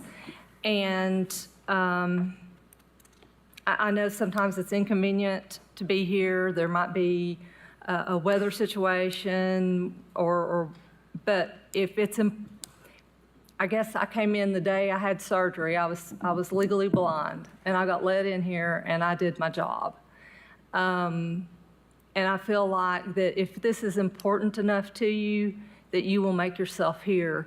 Because when people come up to the podium and speak, it's different when you look into their eyes, you can see their feelings and their emotions, than if you are watching them through a camera. And I just feel like that we need to be here for the people who elected us. So I will be voting against it. Thank you. Commissioner Jay? I'll wait until the other commissioners have spoken. Commissioner Rawls? I'm totally in support of this. I think what previous commissions these guys have been working on this, 4 years now. School board has electronic participation. We all have situations, and you came to meeting, Commissioner, and I was like, oh my God, you're a soldier. But I felt sorry that you had to come here, or you felt compelled to come here, which if you had the ability, you could have, by this rule, you could have just zoomed in from home and been in a safe environment to let your eye heal, et cetera. So I actually support this. I think it's important. It's 2025. I mean, we live in a world where we can participate in some things. Now, I don't think that someone should abuse it, but if you've broken your leg and are sitting in a hospital and need to participate in the meeting, then you should be able to do that electronically. So, Thank you. Commissioner Hill? Thank you. I'm looking actually at the copy of the resolution, and it states that the only acceptable reasons are dealing with a family or medical emergency as determined by the county legislative body, the commissioner has been called into military service, or the commissioner is unable to attend in person due to inclement weather.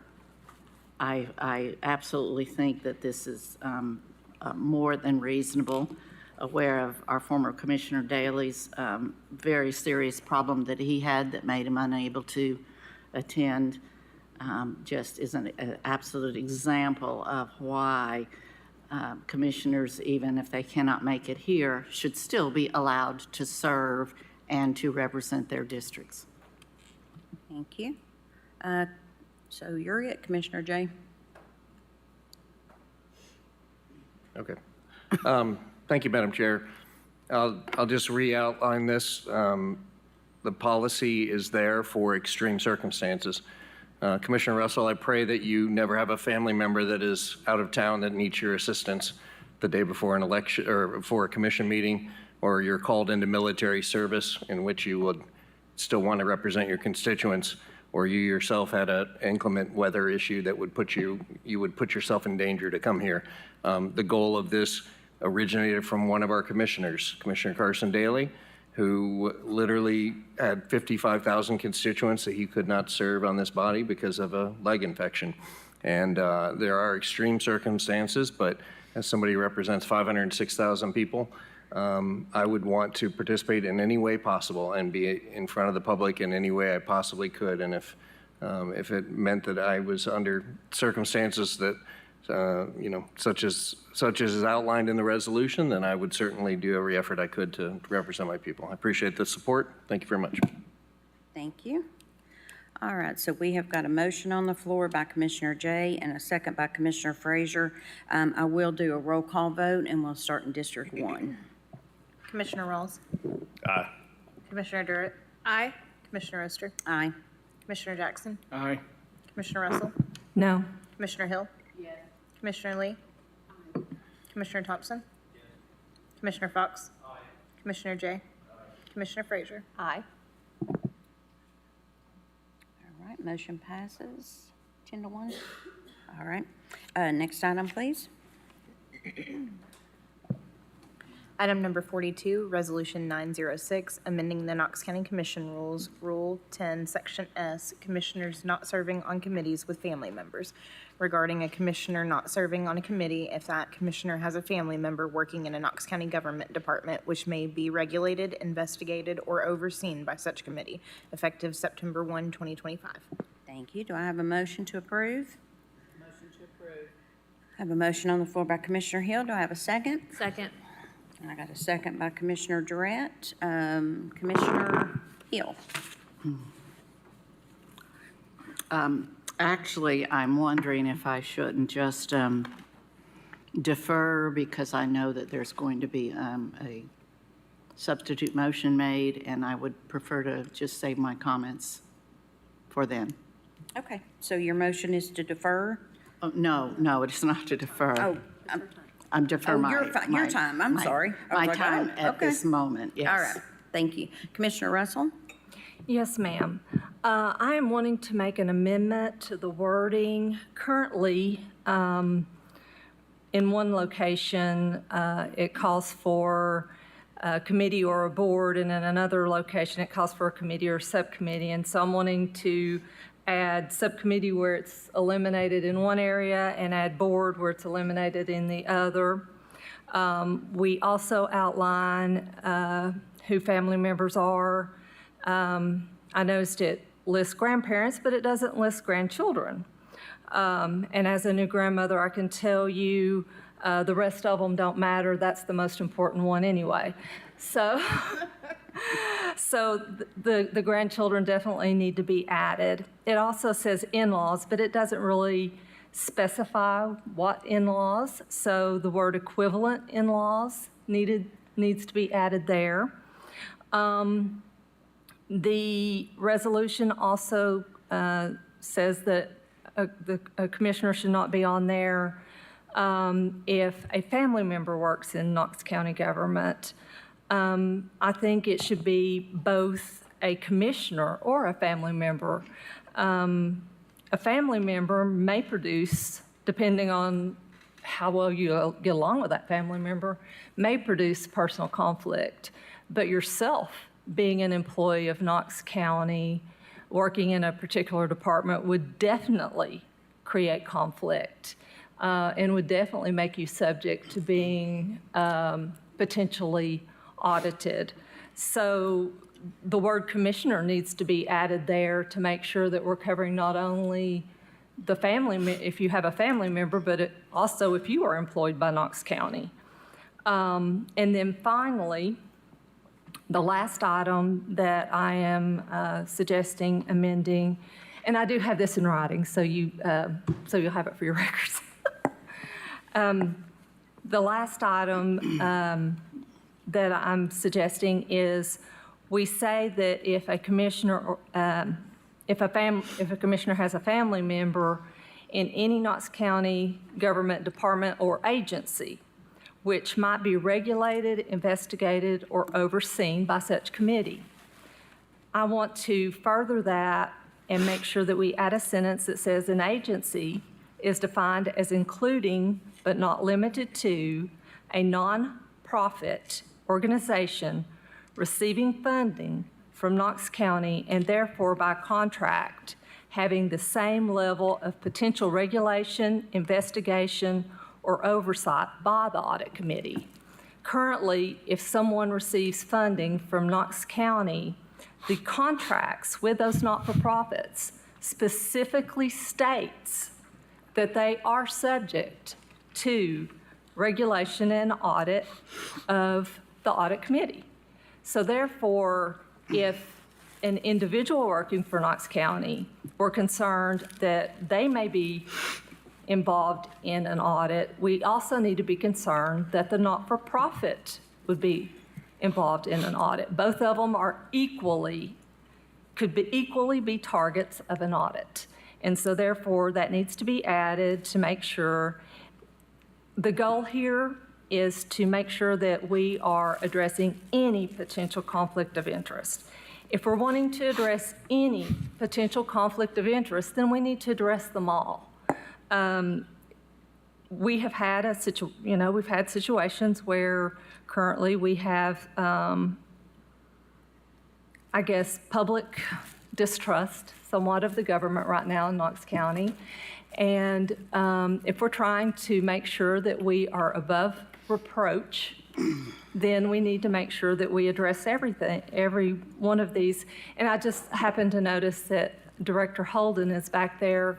So if anyone would like to question her and verify that the non-for-profits are subject to audit, they can do so with her. She's the one that provided me with a copy of the contract. Thank you. So are you wanting to amend this, or do you want to make a substitute motion? I'm wanting to amend it, to add the wording, and I did put that on public forum, so that was available to everyone today. And I also had emailed, Drusilla sent an email, so everyone does have a copy. On public forum, it would not show the changes in red. However, actually I did them in orange in honor of the upcoming game, but so I did the changes in orange, but it didn't show the color on public forum, so when I sent the email, it does have my suggested amendments in orange. Okay, so we have a motion to amend by Commissioner Russell. Do we have a second? All right, further discussion, Commissioner Thompson? Thank you, Madam Chair. I don't necessarily see the need for the added language to as far as boards, or as far as your audit committee and you can't serve, because as I've gotten to know everybody here, there's many of us that serve on nonprofit boards or nonprofit organizations, and or a part of them, or we have a spouse or a significant other or a family member who is part of that organization. And to say that you're not able to serve on that committee would nullify a lot of our participation in certain committees. But if you serve on that committee and your organization that you're tied to is audited, you exempt yourself. You step back. You say, okay, I can't be part of this organization, or I can't be part of this discussion. Just like Sheriff Spangler, he serves on the Post Commission. Well, if for some reason Knox County Sheriff's Office was part of a discussion, then he has to recuse himself from that conversation. It doesn't prevent him from serving on that commission or that committee. And so I don't necessarily see the need to add that, because I think it would prevent qualified commissioners from serving on the commission. Just like Commissioner Jackson, where he has an expertise in the banking industry, and why would I think he's a perfect candidate for being on the audit committee. It makes perfect sense, but just because he may have ties to certain nonprofit organizations who receive funding, who could potentially be audited, doesn't say they're going to, because if they're doing everything above board and doing everything right, then they fly under the radar and they never get audited. But because there's a potential of being audited, he's not able to serve on the audit committee, I would have a problem with that. That's my thought. Thank you. Oh, sorry. Commissioner Durrett? Thank you, Madam Chair. So, Commissioner Russell, are these the same changes that you brought to Rules Committee? No, ma'am. They're They have been changed.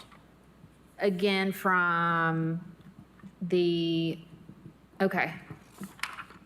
So they have been changed again? They've been altered. Okay, not from because we did have a Rules Committee meeting where you were in attendance, and then. I was not in attendance. And then the first one you were, and then the second one, because we deferred it, you were not in attendance of that one and posted, and I have them here that you posted, the ones you posted on the forum then. So these are in fact different from those. Okay.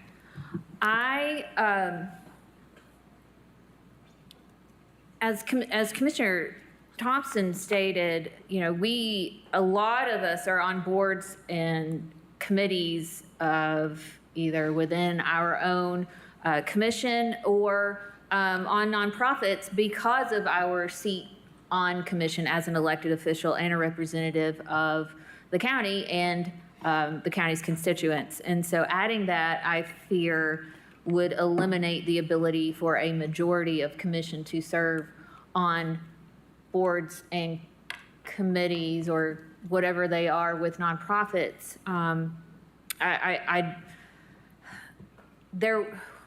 So I can't vote for this. It did come, some similar changes, maybe not exactly this wording, came to Rules Committee, and they were considered, and they were not included when it came out of Rules Committee as a resolution. And the resolution that came out of Rules Committee that was approved is the one that is on our agenda. And so because of that, I will be voting in favor of that one and not this amended version.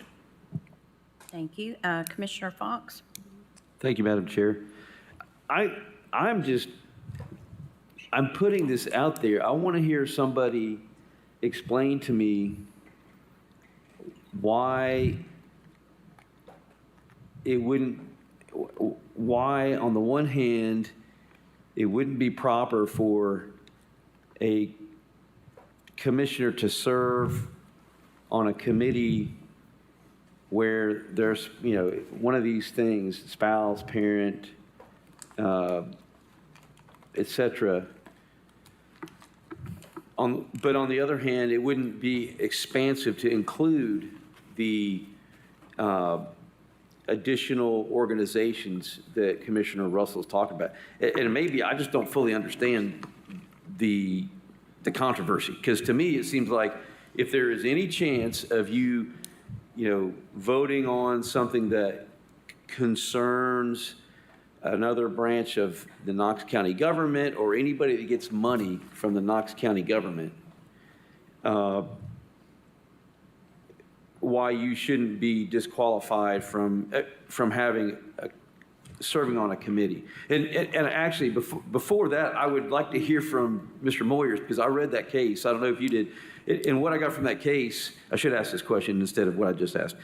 What I got from that case was that it was okay to run for office. Like specifically, it was carved out, you can run for office even if you're an employee of county government. It was kind of amusing, by the way, that the statutory carve out, because it doesn't work for any other branch of government except for county government. But the opinion went on to say that, look, you can run for this office and serve in this office, but still the commission itself can form the rules for who can serve on what committee. Is that a fair assessment of the opinion?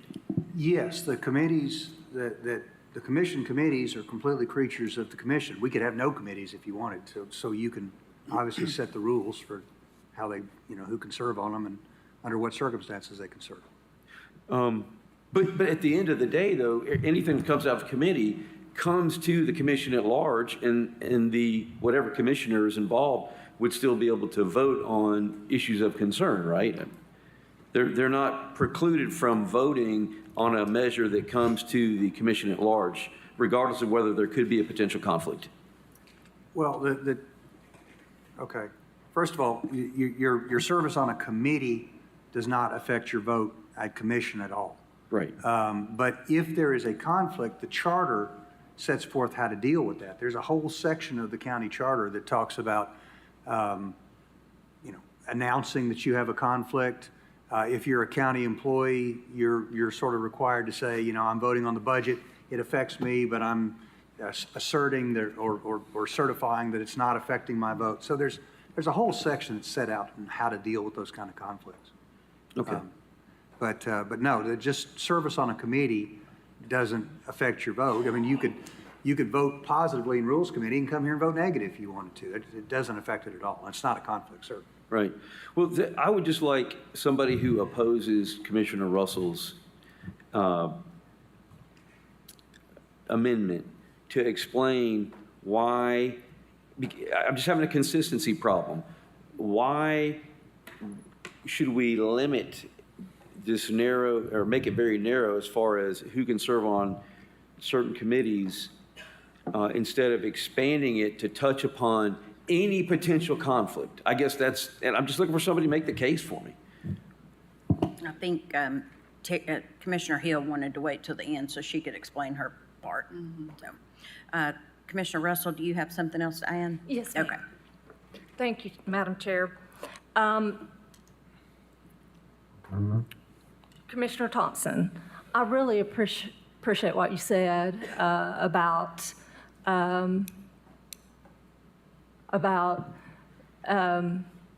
respecting your fellow commissioners, and I also do. Originally, there was not a resolution on here that related to this. This resolution was brought forth by, I think, two individuals, two commissioners, who specifically just outlined it to include family members who work for Knox County.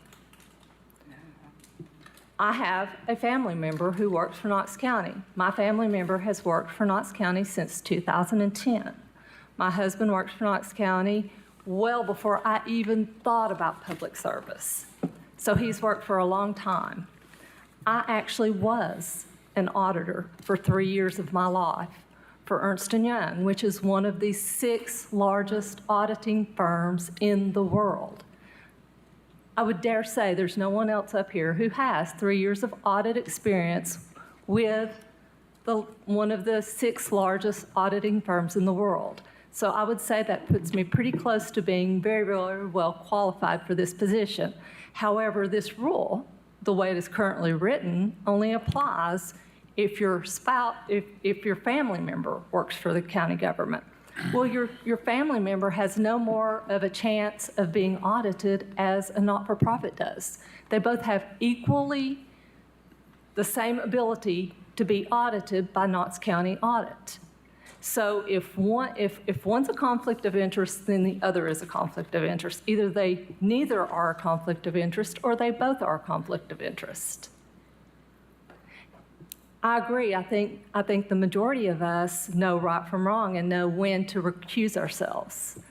I wasn't the one who brought the original proposition. I'm just trying to amend it, because if the goal here is to create a perfectly ethical situation, then we need to, if we're going to do it, we should do it right. Thank you. Thank you. Commissioner Lee? Thank you, Madam Chair.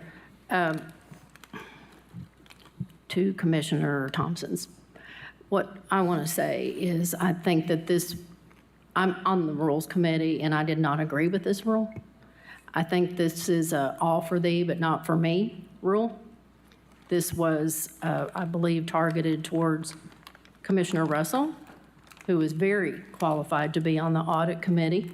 And if by some fraction of a minute fraction that her husband would have been audited, she would have recused her. I think she's honorable and has integrity. She would have recused herself. So if we're going to go that far to take somebody who's well qualified, all in the name of we want to be above board, then we should do it across the board. So I support what Commissioner Russell was saying, and including the nonprofit boards as well. Thank you. Commissioner Jackson? Thank you, Madam Chair. I have a little bit of a nuanced opinion to this one. That I work in, reading federal regulations all the time. And when you're reading federal regulations and laws, we always wonder, how do you get a book of laws this thick? And the reason is because, we want to, fix one situation, and then you fix it, and then somebody says, well, what does that word mean? And then what does that clause mean? And then you have to have a definition, and then you have to have a clause and define the clause and define the definition. And then, before too long, it gets to be voluminous. So I'm not for the amendment. I think it gets a little too complicated. Honestly, when I first read this, I thought it was unneeded, and I kind of, I kind of probably still have that same opinion that it's probably not necessary. I trust Commissioner Russell to recuse herself, and I think that part of, being an elected official is, having the responsibility and the respect and, having the honor to do the right thing and trusting that person. So, I think it's getting too complicated with Commissioner Russell, so I will not support that. I'm on the fence on the other one. Thank you. Commissioner Thompson? Thank you, Madam Chair. To Commissioner Russell and Lee, I understand your point, and I also do think, I was unaware of your past experience as an auditor, and I think, you would be qualified. I would like to think that it'd be very obvious if for some reason that situation arose that you would recuse yourself, and you obviously have to.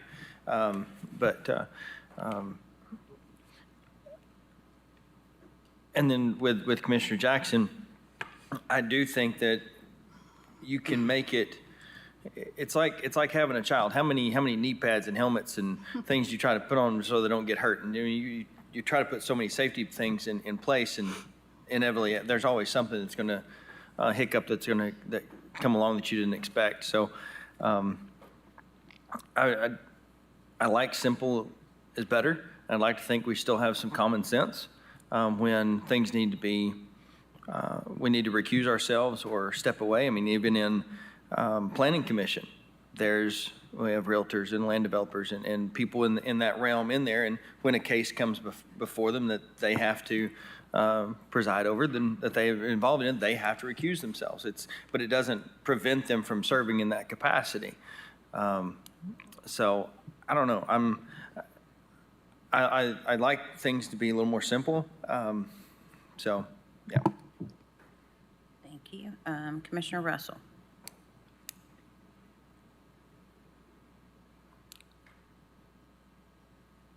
I guess, do we need to vote on that amendment? Because I'd like to actually do a different proposition, but do we have to vote on that one before I make a Okay. After discussion's complete, and Commissioner Hill has to be deferred to the last. So seeing no other discussion, then I will turn it over to Commissioner Hill. Thank you. I really respect the discussion that we've had, and there's been some really good questions asked. I would like to make it very clear up front, and I stated this in Rules Committee the first time we were there, that this is in no way personal toward any commissioner, and it absolutely is not challenging credentialing of any commissioner or any commissioner's family. That is not the intent at all. So let me just get that off the table right up front. As far as these, basically a rewrite of the whole thing, so I'll just take them one by one. I do think that if there's some inconsistency in wording between committee and subcommittee and that sort of thing, the first thing brought that should be absolutely corrected. And the second one is to addition of more family members. I actually have no objection to that one either. I was taking the language from it, what is already in our rules for Knox County government. So if we, at our discretion, we can certainly extend those additional family members. I would have no objection to that. The third one presented about if you are a county commissioner serving on the boards and you are an employee of Knox County, I believe was pretty well covered through what Commissioner Moyers or Director Moyers had said, that it sounds like the law has already taken care of that one and ruled that that is not something that this commission has any authority over. Is that correct? Well, again, the commission has complete control over who serves on its own committees and boards. But what I was saying is that Section 9.08 of the Charter pretty comprehensively deals with conflicts of interest and how they're to be handled by commissioners. All right, thank you. The last one, though, about adding not-for-profits, before I address that, Commissioner Fox, you do ask a great question, and I will tell you that I specifically pointed out the Audit Committee and the Personnel Committee, and at this point in time wouldn't object if those were the only two committees even listed. The Audit Committee, because it does have direct control over internal auditing. And internal auditing of our departments has nothing to do with picking an individual out of any department and suddenly they are subjected to personal audit. So that the thought that just because you work in Knox County and the internal auditor says there's a problem with the department does not automatically trigger the fact that someone individually could be personally audited in that department. So that's way bigger than what anything we're talking about here. Audit Committee oversees our internal auditor, who in fact takes care of business within all of the departments of Knox County government. The Personnel Committee was mentioned on that because specifically the only people personnel have control over, our Personnel Committee that, even though it's a committee, any major action would be brought back to commission anyway, are the commission office. So we have 2 employees there that we are directly on direct report and have to be evaluated, and also the internal auditor. So there, I think you can recognize the conflict that could potentially be there because, in fact, he does report to this entire commission. So those are the specific reasons that those 2 were brought out. And as you know, we do have a great deal of loss of public trust in government right now. And while I agree with Commissioner Jackson about not wanting to continue to muddy the water, I do think that's exactly what would be occurring were we to look at her 4th option about omitting not-for-profits. I will just say, as commissioners, we are here, probably all of us, but I know the majority of us, because we are service-minded and service-oriented in our communities. And that pretty well holds for our spouses and children, because I think this is a value that's very strong to all of us that we raise about public service and giving back and contributing. So to try to stretch it to actually include a not-for-profit because at somewhere along the line, your family member has sat in on a committee that might get some money from Knox County government is, I do think, truly muddying the water. I can tell you just what it would mean would that, commissioners, I know right now we have a sitting commissioner that's on the Habitat Board. We have commissioners that have or recently served on Renew's Clinic. I know we have a commissioner whose wife is the director of a very respected non-for-profit right here in Knox County. That would be our Commissioner Jackson. KCS has multiple volunteer committees that would be affected by this because, in fact, they are a not-for-profit that we fund. This would extend to any mental health. If you have an interest in, or your family member has an interest in serving on, a committee at McNabb or Cherokee, any of those, I mean, that would eliminate Farm Bureau's another one I'm sitting up thinking, we've got another commissioner sitting over here. I just started listing them and almost couldn't stop, because to restrict the actions of our family members in service for not-for-profits, which is in fact one of the driving forces that brings us here to service on this board, not only is highly restricted, but I think totally unnecessary, and really does not speak to the spirit of trying to avoid any potential conflicts of interest by making sure that anyone, especially on these two committees, does not sit in a position where they would have direct oversight to someone that might, in fact,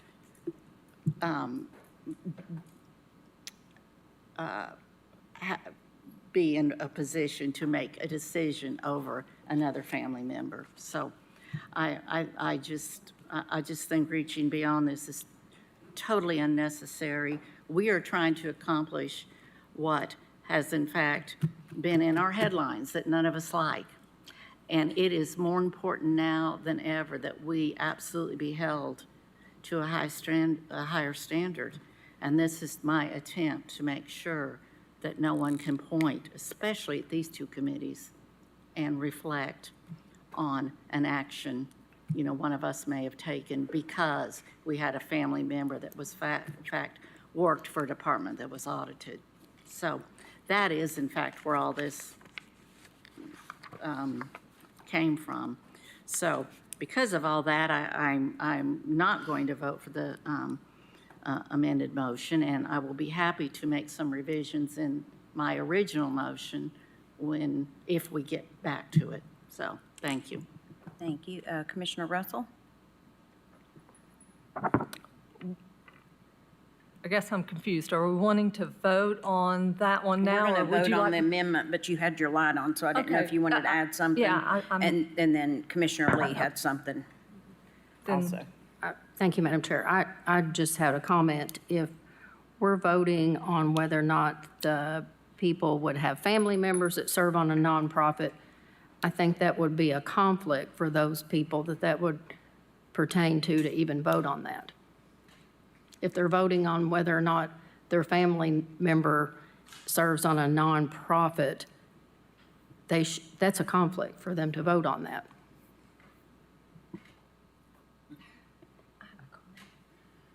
Commissioner Frazier?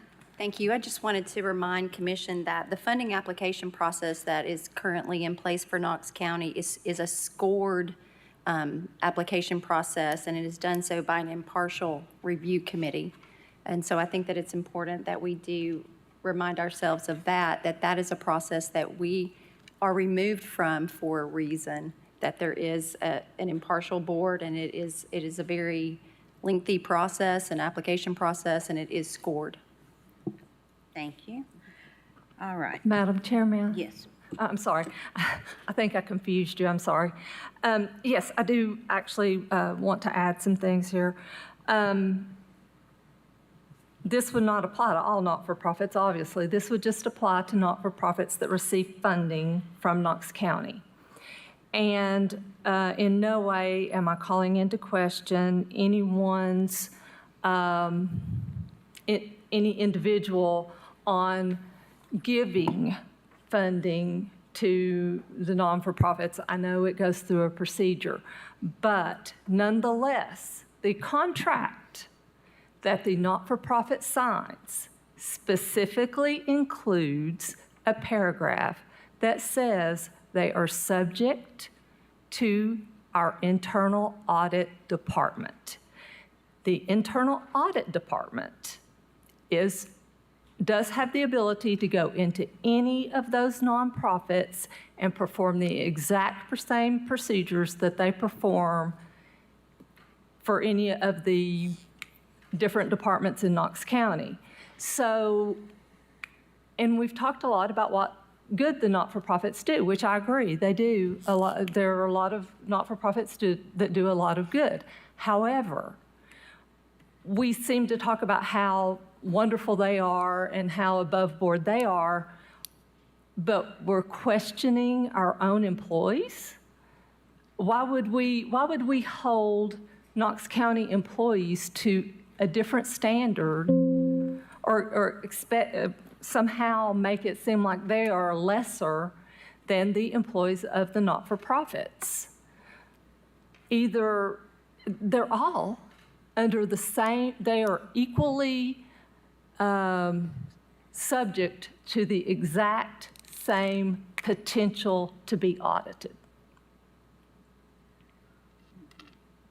Every one of them are under the exact same potential.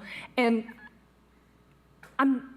we have not had recently an employee who has stolen money from Knox County. Now, some people have used their positions to have personally gained from some information they had about Knox County, but they didn't actually take funding from Knox County. However, we did have, if I'm not mistaken, an employee of CAC who did steal money from Knox County by filing false claims to get reimbursed for rental under the rental program. So in this case, that's a prime example of where a non-for-profit actually took money that Knox County had allotted. So again, I'm back to the same thing. It's either we do trust each other to recuse ourselves when there is a conflict, or we don't, saying it applies to one situation but not the other when both of them are eligible to be audited by the same exact people. And by the way, just for informational purposes, the audit department has an employee in it who has a family member who works for Knox County. We have an internal auditor who has an employee who works for Knox County. And the audit committee doesn't vote on who gets audited and who doesn't get audited. The people who haven't been on audit committee may not understand that. We get no vote on who is getting audited. That is chosen by the internal audit department. We're simply given the information so that we can either determine that it needs to be brought to the entire commission or not. We have no vote. I've yet to vote on anything in the audit committee. Have you? We don't have a vote. It's purely informational. Commissioner Durrett? Thank you, Madam Chair. Commissioner Russell, respectfully, I'll have to disagree with you when we talk about the most recent things that have happened, saying that while sure, funds were not taken from Knox County, as in Knox County's debit card wasn't taken to an ATM and money was withdrawn. Funds, there was some double dipping where money was being received by by an employee, and then that money needed to be paid back. To me, that is still money transferring to a person that had to come, that came from Knox County. So yes, funds were not physically stolen, but funds were taken. Two, yes, the audit committee is for informational purposes. And if those who sit on the audit committee are receiving information about a family member or a family member's boss who is being audited, that is definitely a problem. Yes, we can hope that the audit committee members will recuse themselves, but to eliminate any kind of negative optic that may provide within that situation, that's why this resolution is before us. And I had a third, and I didn't even get to write it down. So I'm sorry, I apologize. Thank you. Commissioner Thompson? No. Commissioner Fox? I just have a question for Director Moyers again, Assistant Director Moyers. Are there votes actually taken out of the audit committee that you are aware of? I would have to defer to Mr. Book. I don't think I've been to any audit committee meetings.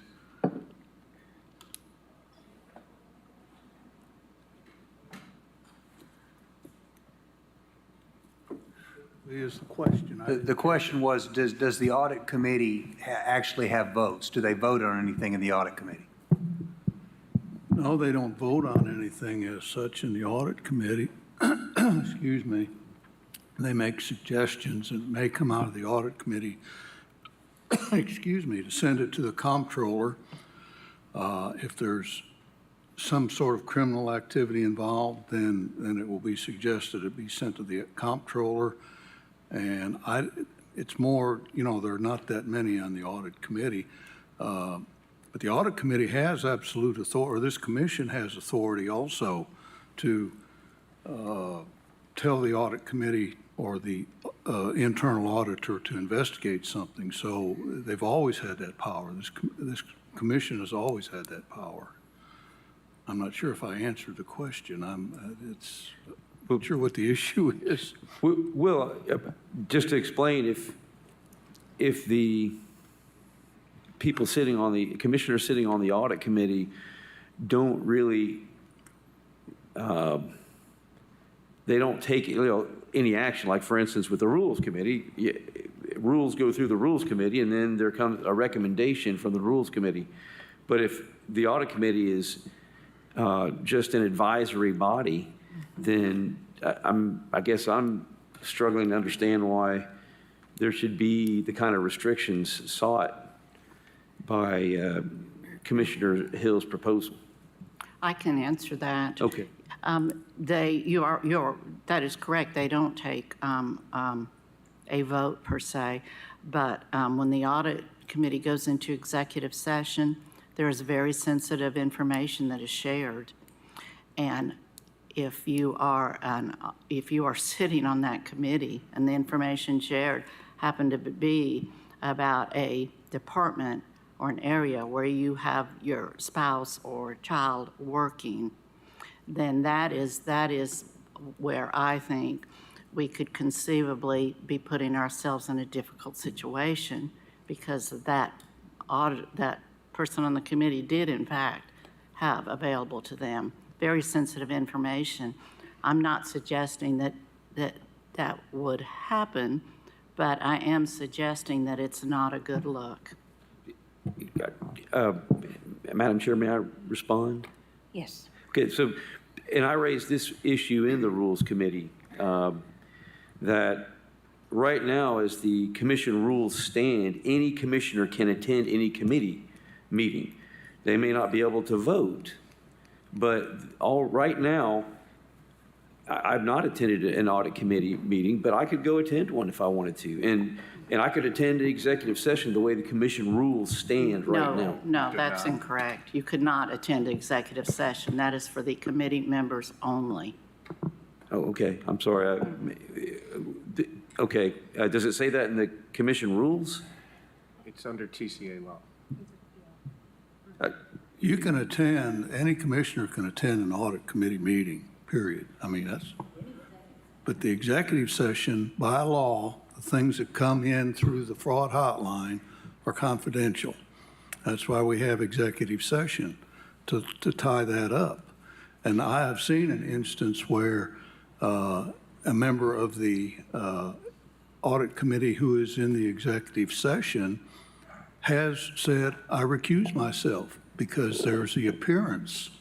I have, in all the years I've been here, I think county commissioners and committee members have always been very, very alert to that, and have, if there's even the slightest hint, have said, I recuse myself from voting on this. If that answers your question, but. It does, thank you. Still learning, thank you. Commissioner Russell? Yes, Law Director Book.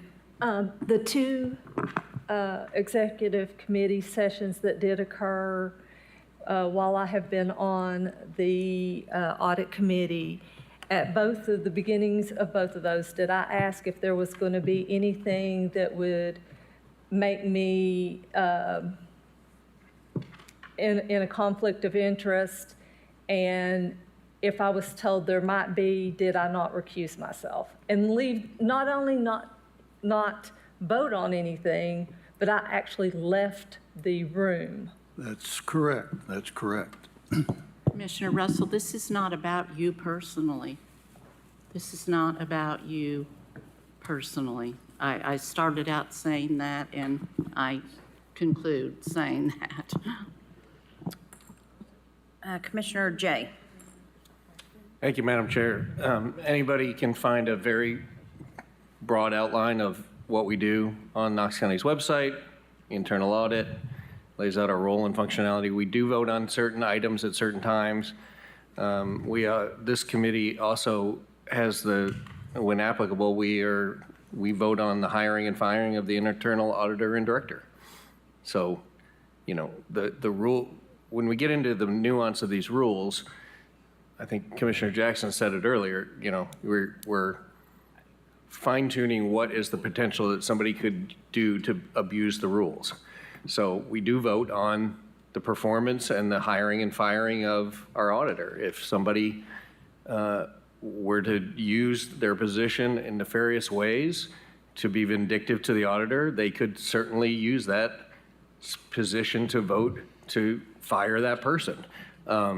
So we vote on that. We voted to keep our work confidential while the comptroller did their work. And what started as a robust thing turned into a paragraph. And we respected that for months and months and months, and we voted on that. So there are matters in which we do vote on. It is a very important job. I've been on the audit committee for 7 years, and it is heavy work and important work. And I think the goal of this is to look into the future and find ways that we can make sure that it is fair and impartial, and that the public has trust in it, and that it's not an inside game. So I just wanted to speak as a member of the committee.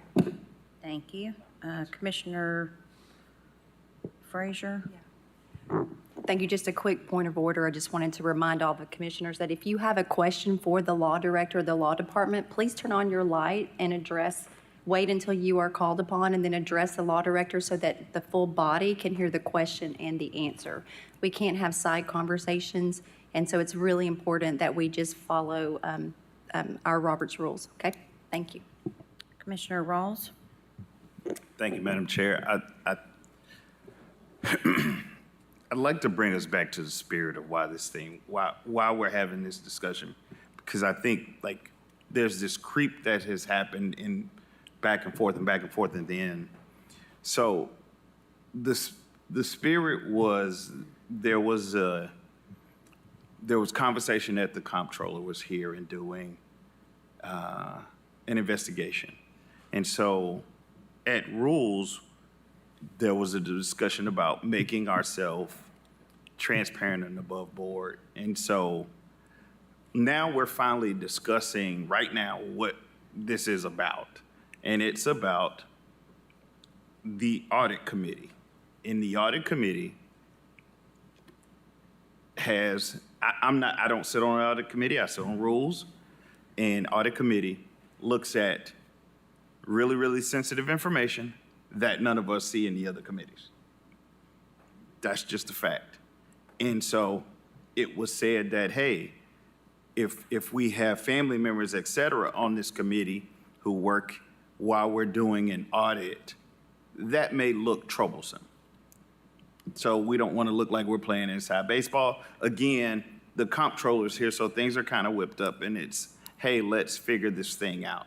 And the best way to do this is by the original ordinance that we created. And it had some iterations. Some of those I like. But now we've creeped out where we're talking about commissioners sitting on other boards, et cetera.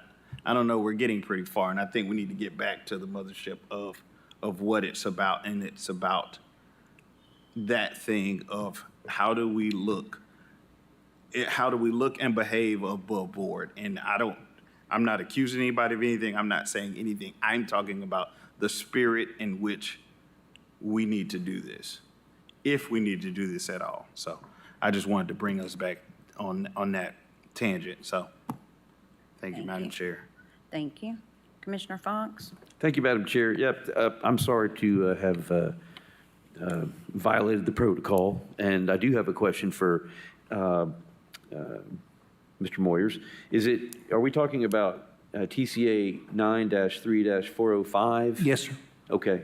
What is the specific provision to which people are referring to? You probably know that off the top of your head. I'm kind of scanning for it. I don't have it on top of my head, but it's subsection D. All meetings of an audit committee created pursuant to this chapter shall be subject to the open meetings provisions of Title 8, Chapter 44, except upon a majority vote of those members in attendance for the public portion of the meeting, the audit committee may hold confidential, non-public executive sessions to discuss the following items. 1, items not deemed subject to public inspection under TCA 107503 and 107504, and all other matters designated as confidential or privileged under this code. 2, current or pending litigation and pending legal controversies. 3, pending or ongoing audits or audit-related investigations. 4, information protected by federal law. And 5, matters involving information under 93406 where the informant has requested anonymity. Presiding officer shall announce during the public portion of the audit committee meeting that no business other than that described under subsections D 1 through 5 shall be considered during the confidential non-public session by audit committee. It goes on a bit. Subsection H, maybe is that? And then it says, only individuals whose presence is reasonably necessary in order for the audit committee to carry out its executive session responsibilities may attend the portion of the executive session relevant to that person's presence. However, nothing contained in this section shall prohibit the comptroller of the Treasury or the comptroller's designee from attending or being present during executive session. And then subsection I allows the full county legislative body to go into executive session with the audit committee to discuss the things that are listed in that D 1 through 5. Oh, well, okay. So then the state statute does then provide for anyone who is not on the current audit committee from going into the executive session for the audit committee. Isn't that what it says? It's not intended to prevent the full governing body. The full governing body. Okay, so, and it requires the same kinds of procedural guidelines. So you have to have it on your agenda. You have to announce the general reason why you would be going into it. So as far as I know, that's not happened. But what it does not provide for is if you are a member of the county commission who's attending an audit committee meeting and they go into executive session, unless you have some special reason to be a part of it, you would not be allowed to be in that special session.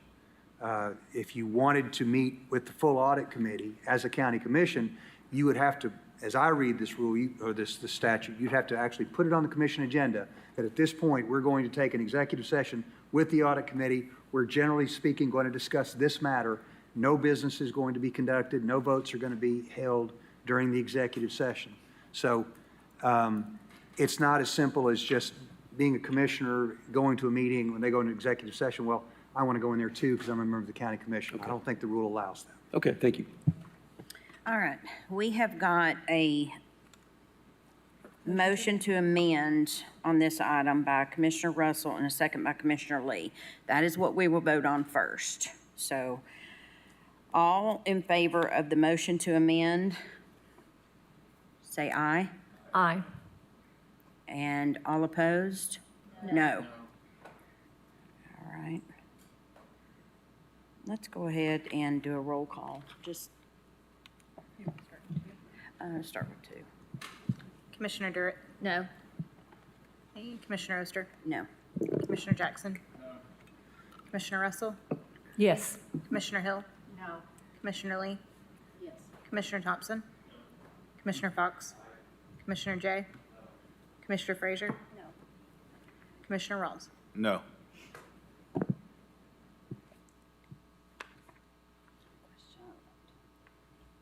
So the motion fails 8-3.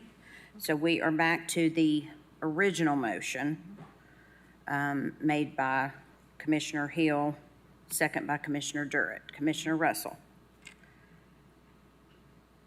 I think Commissioner Frazier had hers a lot on first. Oh, Commissioner Frazier, I'm sorry. That's okay. Thank you, Madam Chair. I just wanted to ask the original sponsor if they would consider the recommended language by Commissioner Russell with a stop at the end of by such committee. I have a copy.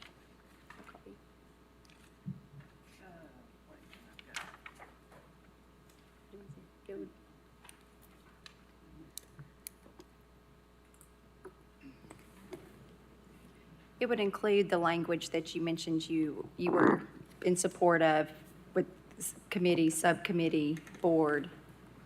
Thank you. Thank you. I see exactly what you are doing here.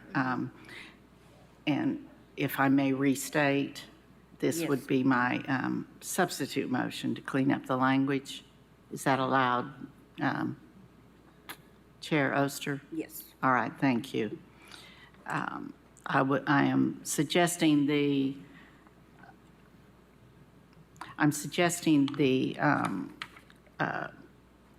resolution for this change read as follows. The commissioner shall not serve on any committee, subcommittee, or board that has a family member as identified by spouse, parent, grandparent, siblings, children, grandchildren, or equivalent in-laws. No commissioner shall serve on any committee, subcommittee, or board, including but not limited to the Audit Committee and Personnel Committee, if that commissioner or family member works in any Knox County government department or agency which might be regulated, investigated, or overseen by such committee. Second. Thank you. All right, so we have got a substitute motion on the floor by Commissioner Hill, second by Commissioner Frazier. Any discussion? Commissioner Russell. Thank you, Madam Chair. I want to say that I will be supporting this. It is a step in the right direction. I don't think it is absolutely, actually, I guess I shall recuse myself from voting on it because since it does, I don't want to any appearance of impropriety on my part, but it's a step in the right direction. However, I will say that since we have voted to have the Ethics Committee look at this, actually, I would like to make a proposal for to make a proposal or an amendment that this whole process, this whole thing, be given over to the Ethics Committee to decide, since, as Commissioner Jay stated, anyone on the Audit Committee can vote for the auditor and could use it in a retaliatory position. So could anybody on a board who's the auditor audits that particular not-for-profit could also use it in a retaliatory position. Honestly, if it applies in any way to an employee, it can apply anyway to a non-for-profit because both of them are subject to the same audit. So I would like to actually make the proposal that this entire... Madam Chair, point of order. Are we on a I think we're on a substitute motion. I'm not sure we can add a proposal on top of a substitute motion on top of a motion. We're just having a discussion right now. Just We've got to please. vote on the substitute motion. I'm just You can come clarifying. back to your amendment, but you can't do that right now. We have to vote on Oh. the substitute motion. This is just discussion right now. So How can that's we... where we are. We'll vote on this after Commissioner Thompson and Commissioner Lee and Commissioner Frazier speak. And then we can come back to you making an amendment. Can I make an... I don't think I can make We have a... a substitute motion on the floor by Commissioner Hill. That needs to be voted on. And it's actually substitute to my It's a substitute to her original. original. So I'll withdraw the original. Okay. Which that does, but. Okay, so actually I won't be able then to make a proposal or an amendment to it since it will have been voted on, so it will not go to the... I just want to make sure I'm clarifying. Director Moyers, are we doing the substitute? Okay, if I understand it, what Commissioner Hill has done is amended her initial, or proposed to amend her initial motion, Correct. right? And so the amendment is what's before the body right now. Correct. What I understand Commissioner Russell is wanting to do is to send the entire matter to the Ethics Committee. So that would be a substitute motion. I think what needs to be done is to vote on the amendment, and then what would be on the floor at that point would be the main motion as amended. And at that point, it would be proper to make a substitute motion. Okay, so we're not voting to approve it as amended, we're just voting to amend it. My understanding, well, Yeah, we are. I mean, we are voting to amend it because the original motion was that before the language that Commissioner Frazier. Commissioner Frazier's, sorry, Hey. it's getting late, suggested. So that's where we are. We're voting on the amendment. And once, if the amendment is successful, then that will become the main motion. At that point, it would be in order for you to make a substitute motion. Thank you. I just needed clarification. I was a little lost. Thank you. I would also be certain, although I believe it's written down, that this does go into effect with our new, at reorganization. With what, I'm At sorry? reorganization. Okay. September 1 of '25. Okay. All right. Commissioner Thompson, Thank you, Madam Chair. Okay, just for a point of clarification. and that's me. I think we're voting on the motion to amend Commissioner Hill's original motion. Right, Then we will go back, and Commissioner Russell is going to then make a motion to send this all to ethics. Correct. And then we will vote on that. Right, okay, I so, think that's correct. okay. So my question is, if we have a spouse, relative, whatever, who works for an organization or in the county that might be audited, we can't serve on the audit committee, correct?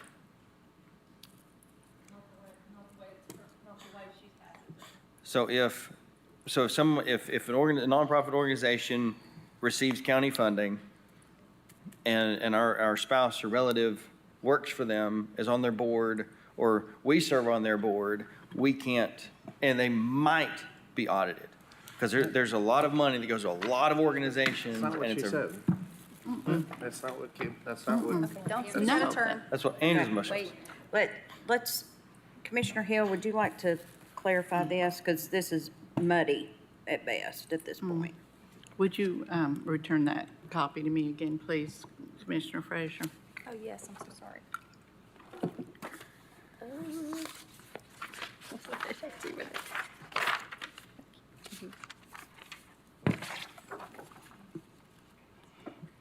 Effective September 1st, 2025, Rule 5, Section S is amended to read as follows.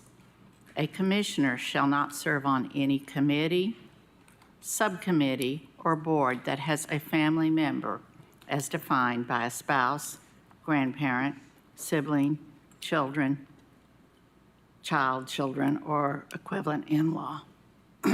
Is that understood? Okay. Does that answer your question?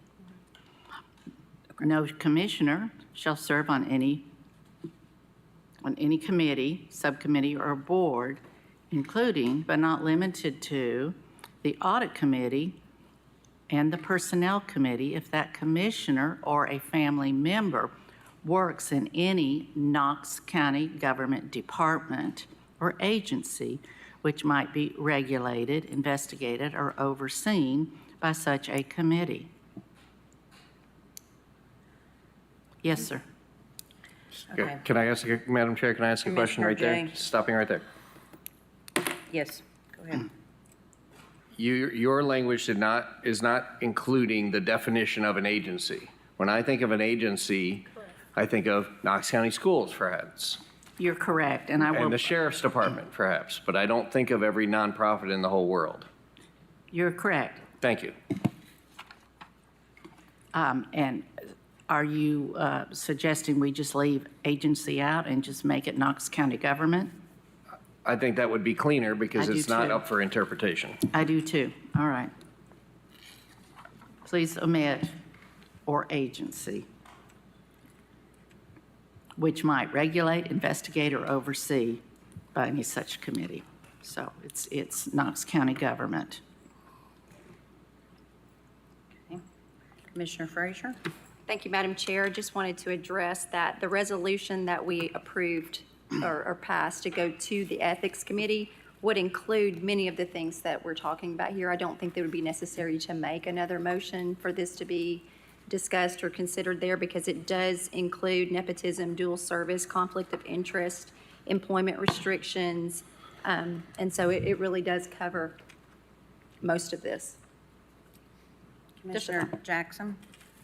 Real quick, I said a moment ago I was on the fence, but this, this conversation and back and forth and trying to clarify has convinced me to vote against it completely on both motions because there's just so much ambiguity and everything. I think it just muddies the water.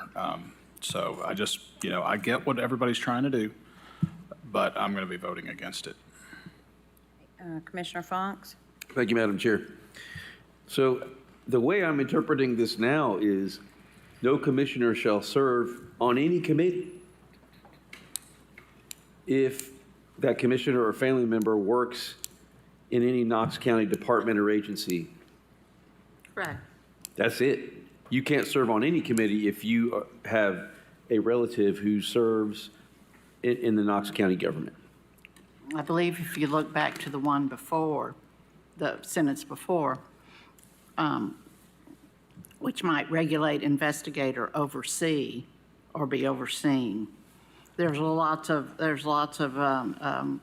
positions in Knox County government that commission does not directly investigate, regulate, or oversee. In fact, most of them. But the distinction here, though, is that when it says by such committee, that means you can't serve on the committee that might be doing the investigating, regulation, or overseeing.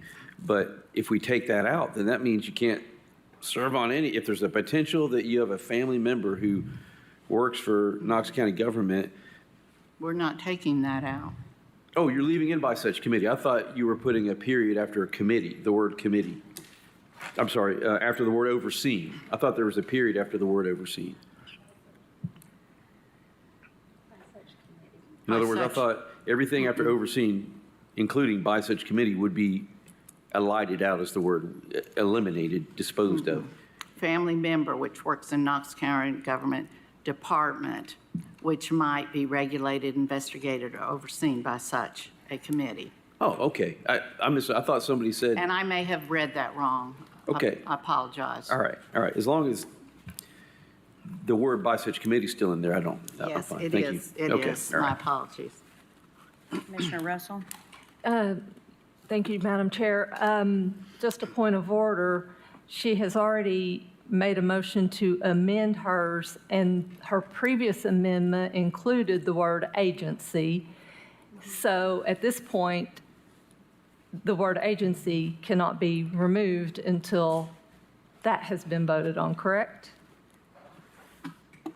As the maker of the motion, she can withdraw it as long as the second cooperates and change it. And, it still doesn't become a part of the main motion until it's been voted upon. But as the maker of the motion, she can say, okay, I want to change that, and if the second goes along, then that's fine. But aren't we now voting on the amendment? We're discussing the amendment, but the sponsor of the amendment has decided to change the language of that amendment. So that we do that all the time. Is the second agreeable? Thank you. Okay. So we have the motion to amend on the floor by Commissioner Hill, second by Commissioner Frazier. All in favor? Aye. All opposed? Nay. Okay, so we have Commissioner Jackson is no, Commissioner Lee is no, and Commissioner Russell? I'm going to recuse just because I don't want to be. So you're going to abstain? Yes, because I don't want to be you're a no. involved in the. And Commissioner Thompson is a no.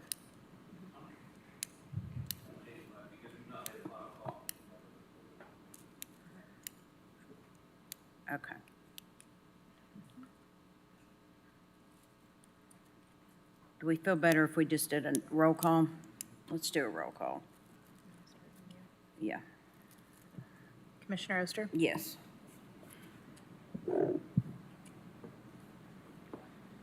Commissioner Jackson? Nay. Commissioner Russell? Recuse myself. Nay. Commissioner Hill? Yes. Commissioner Lee? No. Commissioner Thompson? Commissioner Fox? Commissioner Jay? Commissioner Frazier? Commissioner Rawls? Aye. Commissioner Durrett? Aye.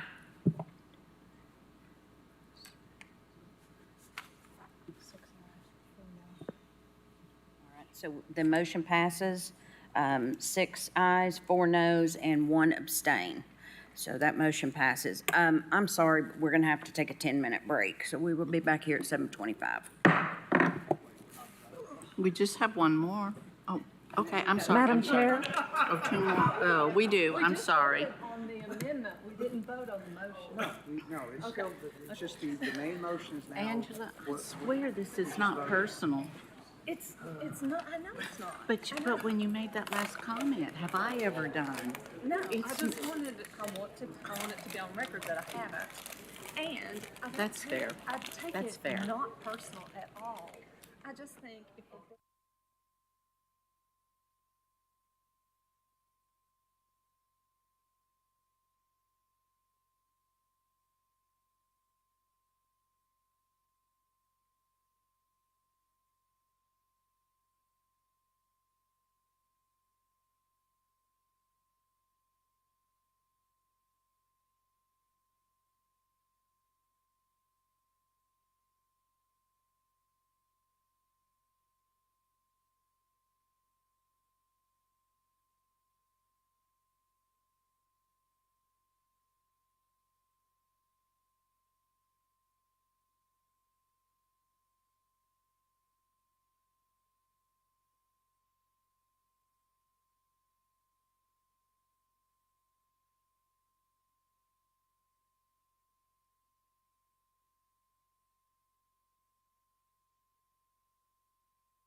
for hanging in there and your patience.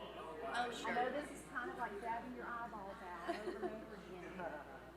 And then they heal and you just decide, I'm going to do it one more time. So, thank you.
We're back in session.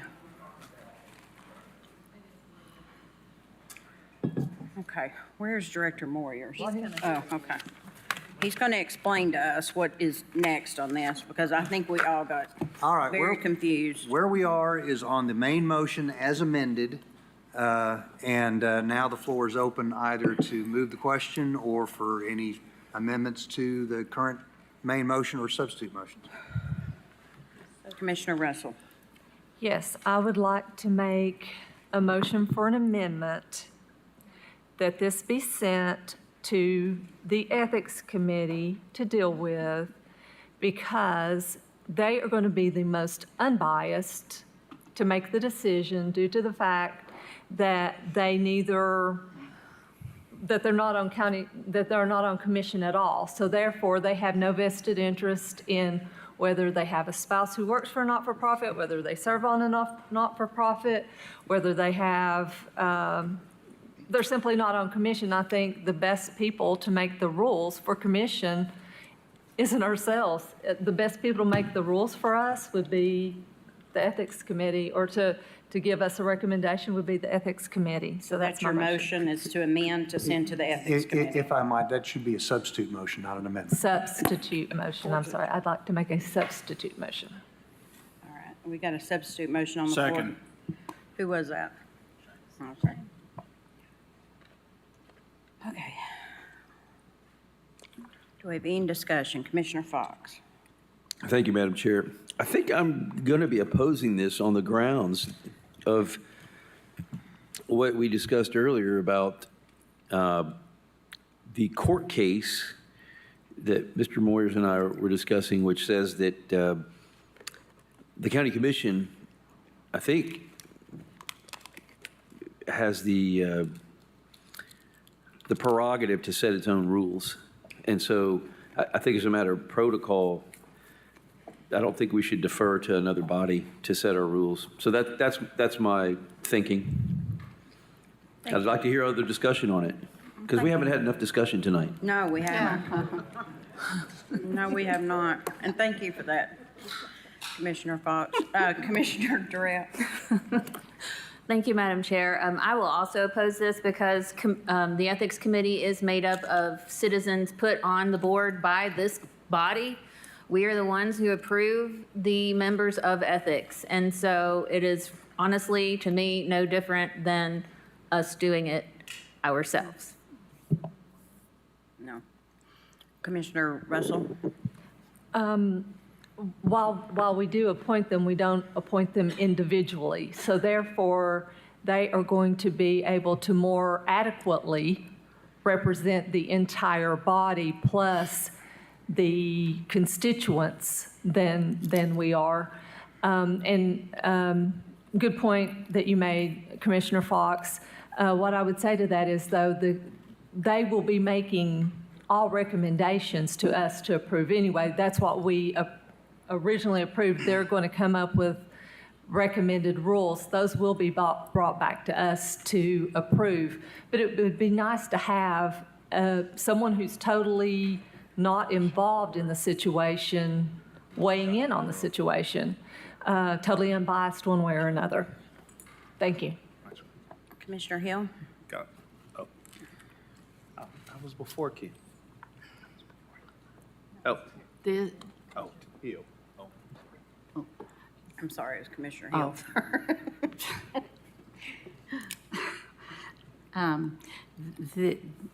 The ordinance is in fact passed. It is in effect. The resolution is passed and it is in effect. What we voted on before was the amendment to the main motion. So the main motion is on the floor. We haven't voted on the main motion yet. We just voted on the amendment that you offered to your main motion. So the main motion is still on the floor, and Commissioner Russell has suggested a substitute motion. So that's where we are. Substitute to postpone, to defer. Her substitute motion is to refer this to the Ethics Committee. To get their input. All right. I do actually concur with you, Commissioner Fox. This body does not need to be surrendering our own authority to make our rules that cover us. I do feel very strongly about that. Thank you. Commissioner Rawls? Thank you, Madam Chair. As the only person who sits on the Ethics Committee, I actually sit on the Ethics Committee. I agree with Commissioner Fox 1,000%. The Ethics Committee is a volunteer board made up of regular citizens who don't have the depth to create rules, and it does not create rules. To create rules that would oversee a legislative body. So we create the rules and give them to them so that they can see what oversight kind of looks like. So they actually would not even be able to create the rules for us. So. All right. So we have a substitute motion on the floor by Commissioner Russell, and second by Commissioner Jackson, to send to the Ethics Committee. And we're just going to start with roll call. Commissioner Jackson? Nay.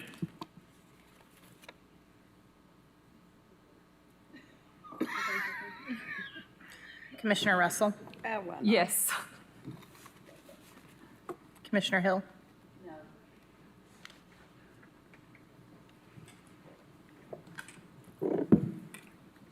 Commissioner Lee? No. Commissioner Thompson? Commissioner Fox? Commissioner Jay? Commissioner Frazier? Respectfully, no. Commissioner Rawls? No. Commissioner Durrett? No. Commissioner Oster? No.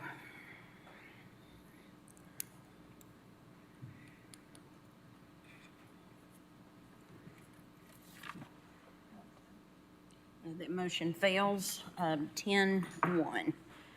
I think we are now back on the main motion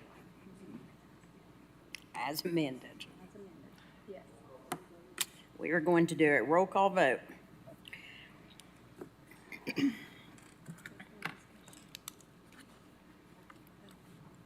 Madam Chair, what are we voting on?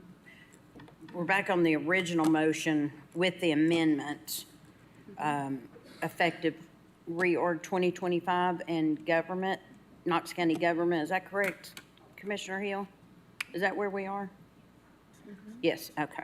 Oh, sharp. That is correct, that this applies strictly to Knox County government agencies. Don't say agencies. She removed agencies and put in Knox County government. government. Yeah. So excludes all this, we were talking not-for-profits and all of that. Right. You want to just read it so everybody knows? I'd be glad to. Effective September 1, 2025, Rule 5, Section S is amended to read as follows. Commissioners shall not serve on any committee, subcommittee, or subcommittee that has a family member. You know, no, I don't think I do want to read that. I'm going back to my original motion.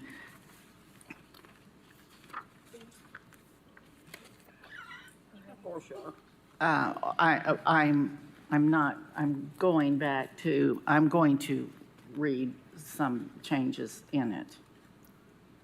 If I can't change it now, we already voted on the substitute.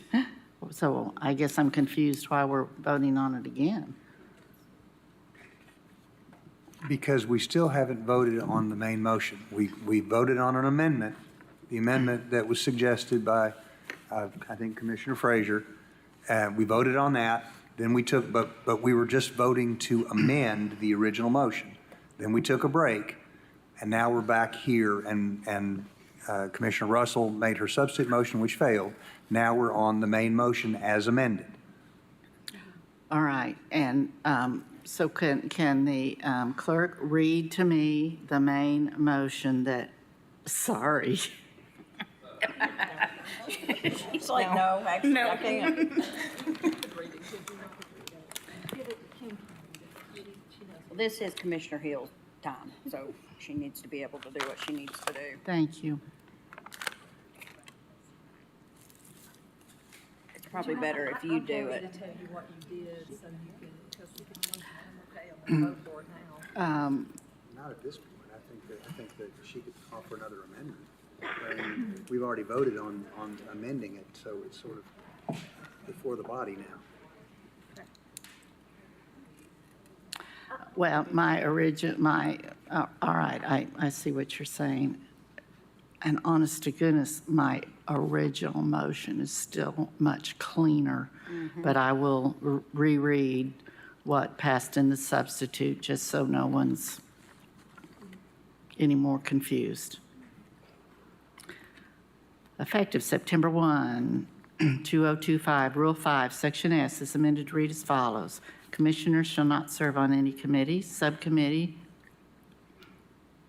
or board that has a family member as defined by spouse, parent, grandparent, siblings, children, grandchildren, or equivalent in-laws. No commissioner shall serve on any committee, subcommittee, or board, including but not limited to the Audit Committee and Personnel Committee, if that commissioner or a family member works in any Knox County government department, which might be regulated, investigated, or overseen by such committee, period.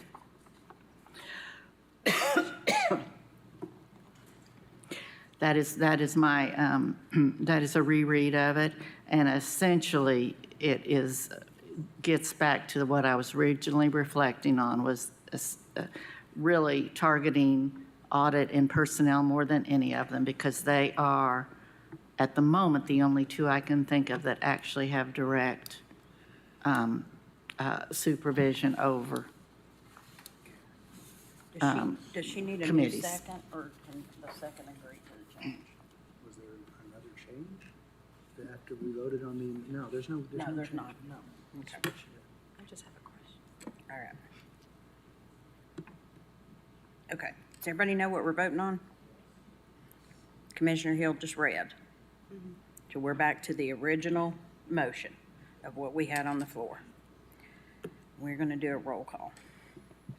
Commissioner Russell? Did she say Hill? I'm sorry, did you say me? Russell. Oh, I'm sorry. Sorry, we didn't. I'm going to pass for now. For now. Commissioner Hill? Yes. Commissioner Lee? No. Commissioner Thompson? No. Commissioner Fox?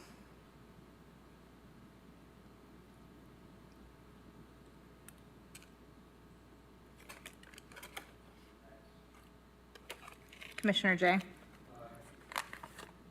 Commissioner Frazier? Aye. Commissioner Rawls? Aye. Commissioner Durrett? Aye. Commissioner Oster? Aye. Commissioner Jackson? No.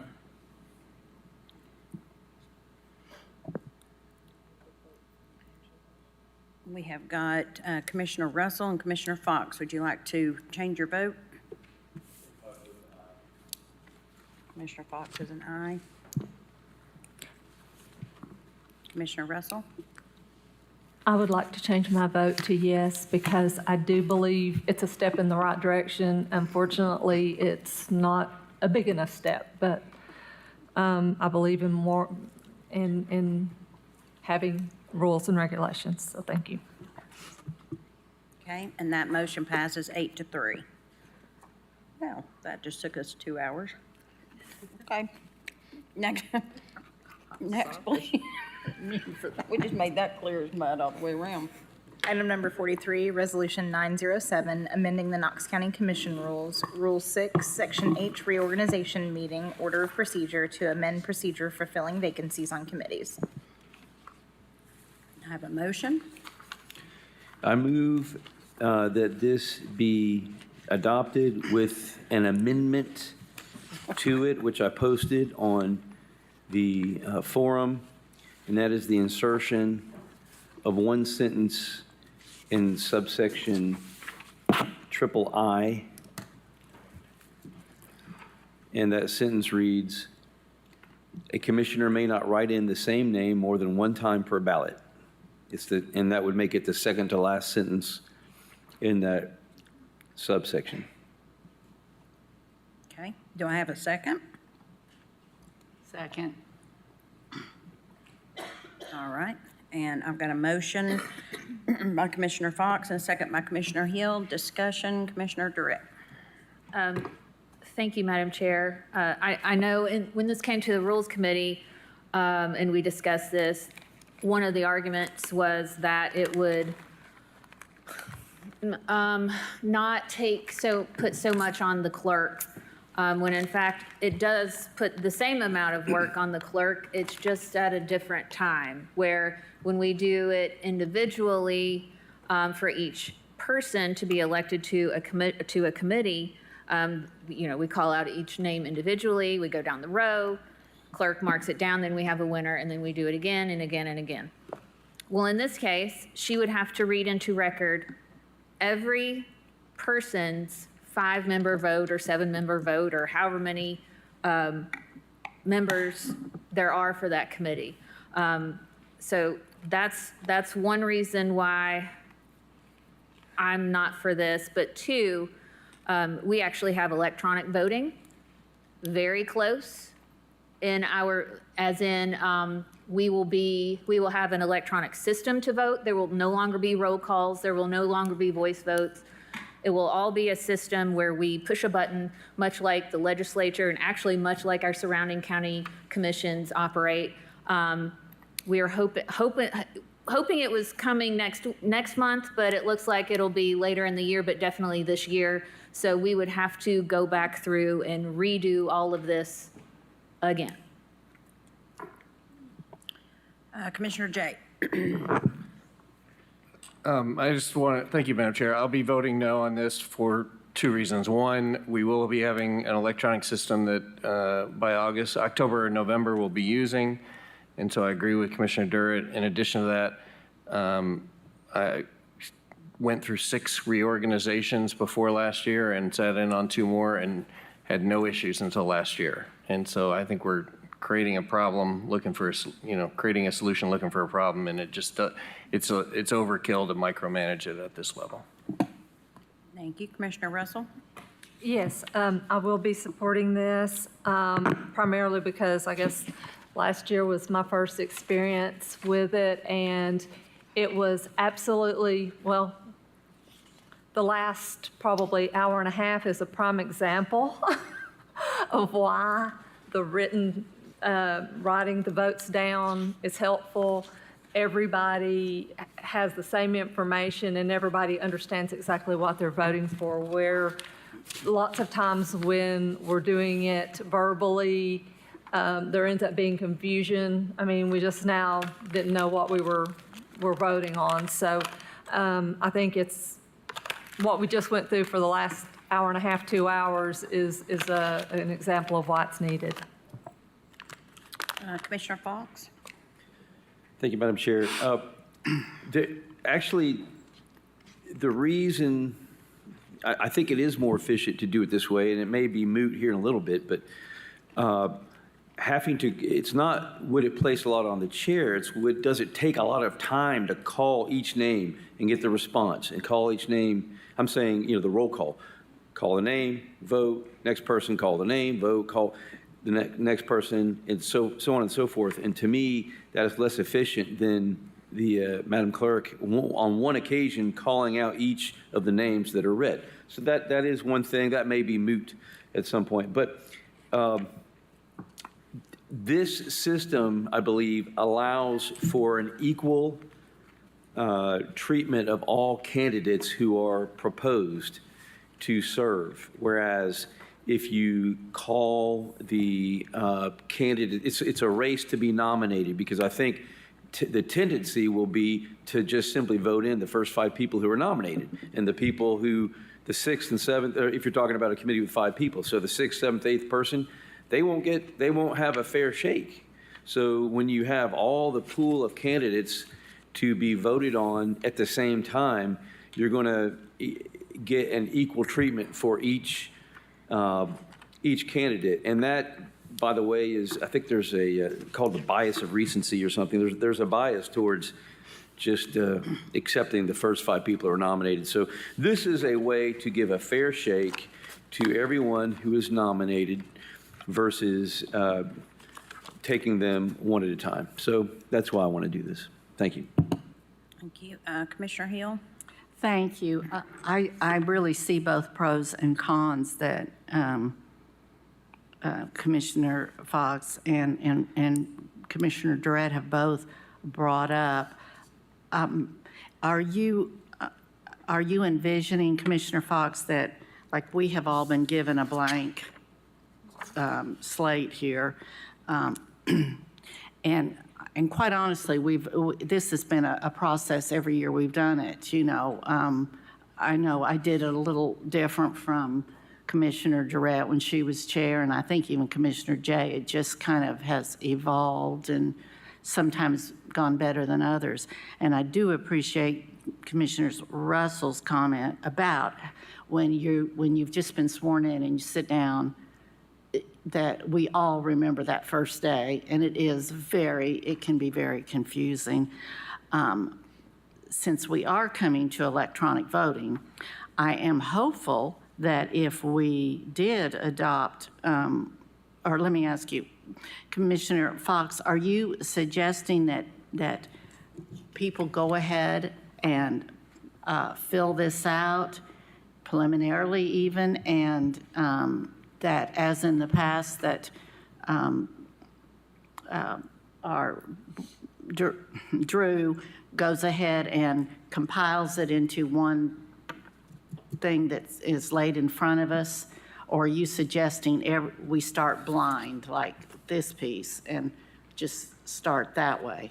This mechanism, it would only be put into place if more people volunteer than there are slots. So, I mean, ideally, it would never come to pass that we would need it again. But I think we ought to have something in writing in case we do, because it was a little bit of a mess last year. And I think we had 2 committees that had a conflict last year, and both of the conflicts were resolved by people simply, pulling themselves out of consideration. Otherwise, who knows, we'd still be voting on it. But this way, if there is a situation, we have some type of mechanism to deal with it.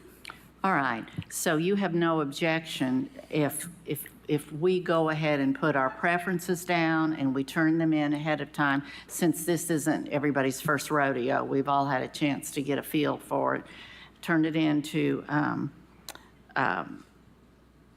our commission secretary, and when we sit down at reorg, that this is in front of us? Right, in other, yeah, that And would be fair. then- Yeah, you okay. have names for each. Right. Yeah. Would you have any objection at that point then, when we look at this, if someone, we get to insolvency board and there's more people, at that point, if someone says, you know, I'm really okay to take my name off, I mean, if they just voluntarily do this, we could still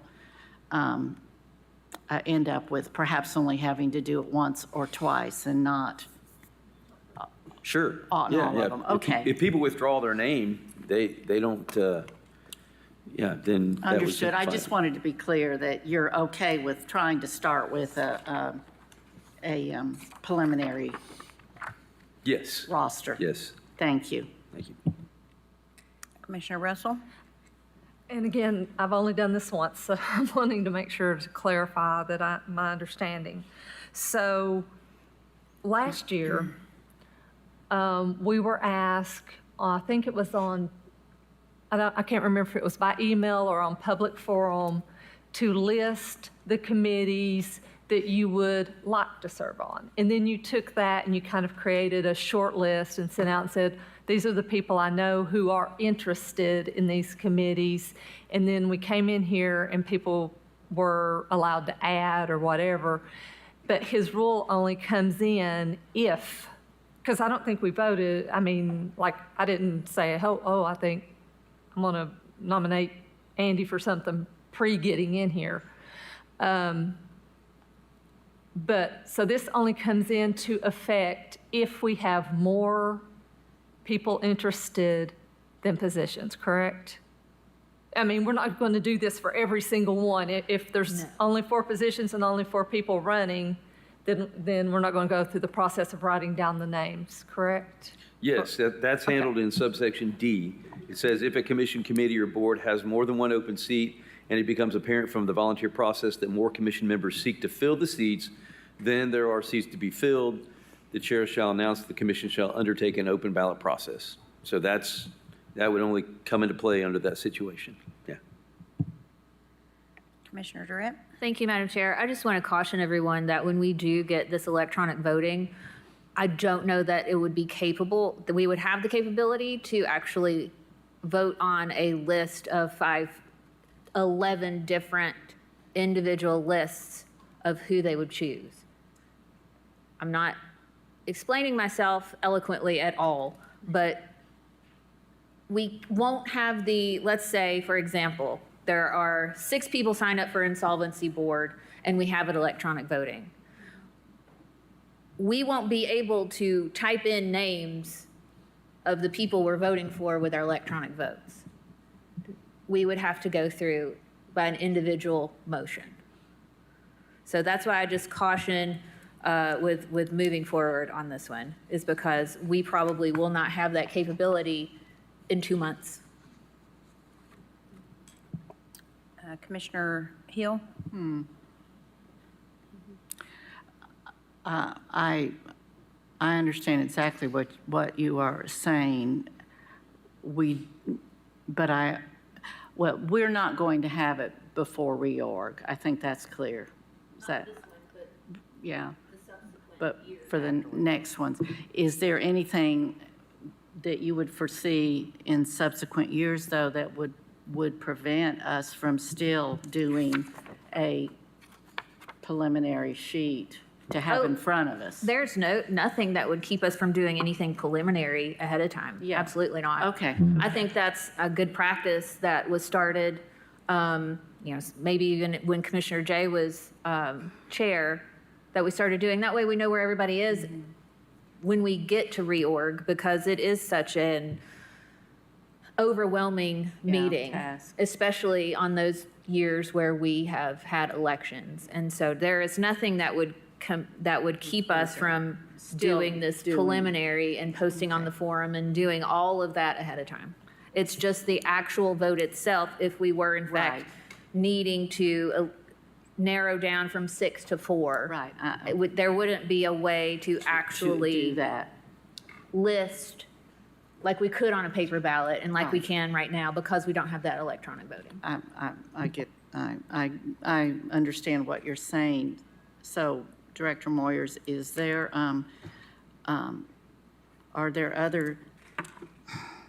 would there be other situations where that would come into play with this electronic voting?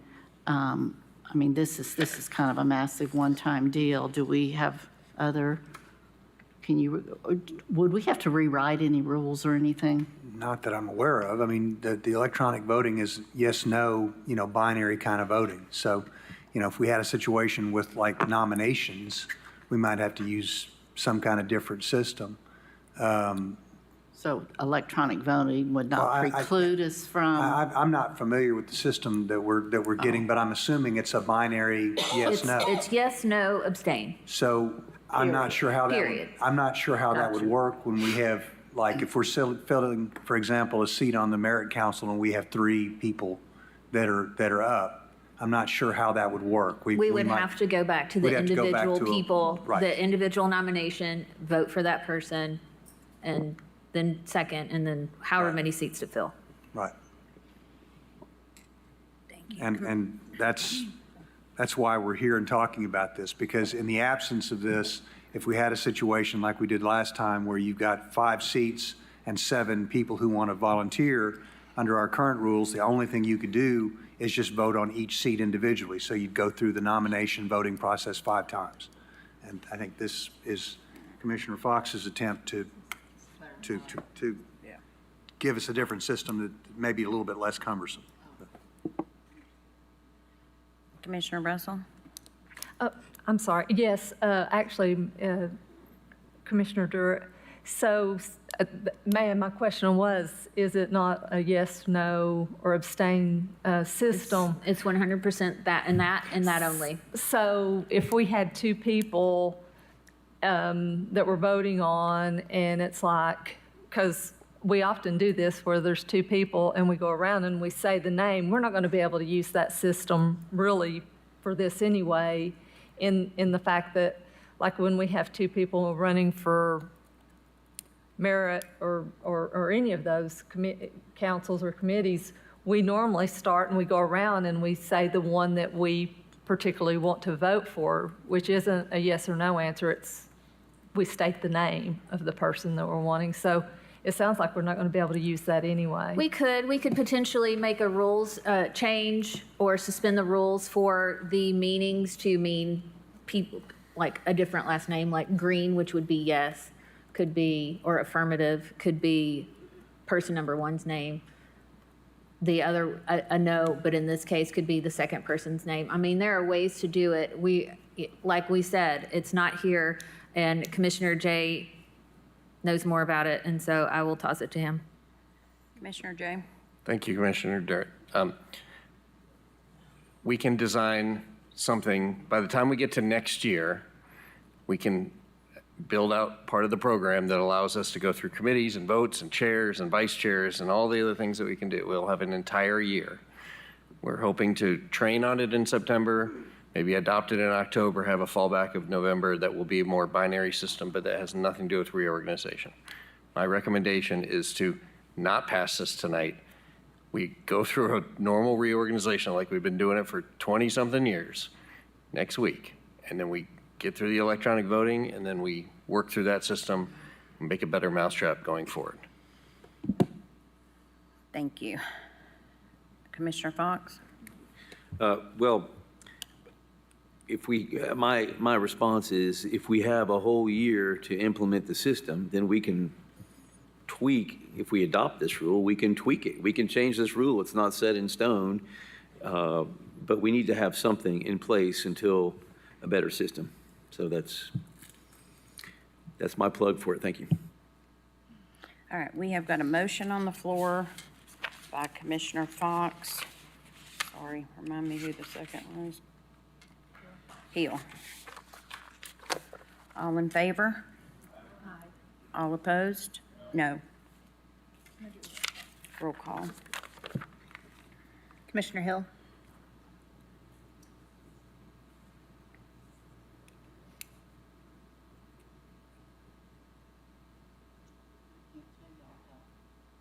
can't tell y'all how neutral I am on this. I mean, I genuinely am.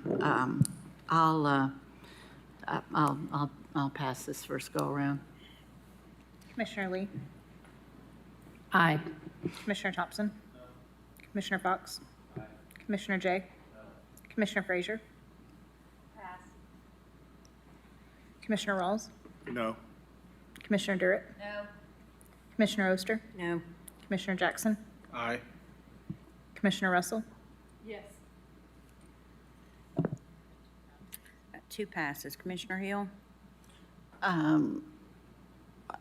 Where does the majority, what is the current count? I mean, because I really don't care.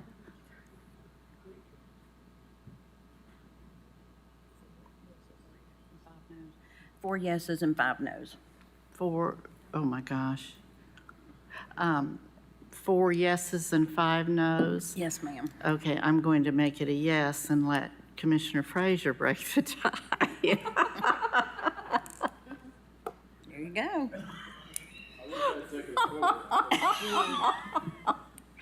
Oh, sorry. Living the dream. Right. Much like Commissioner Hill, I see both arguments. I feel very neutral. I did support this in Rules Committee to be brought before you all for additional discussion. And I do see all sides of everything.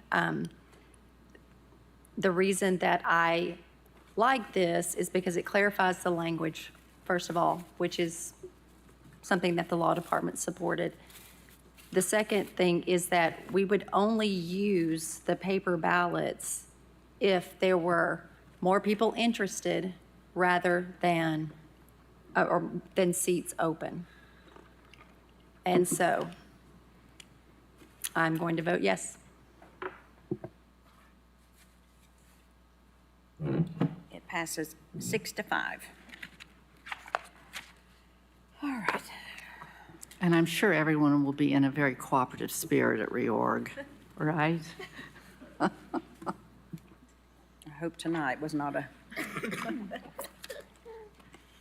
prelude. Yes.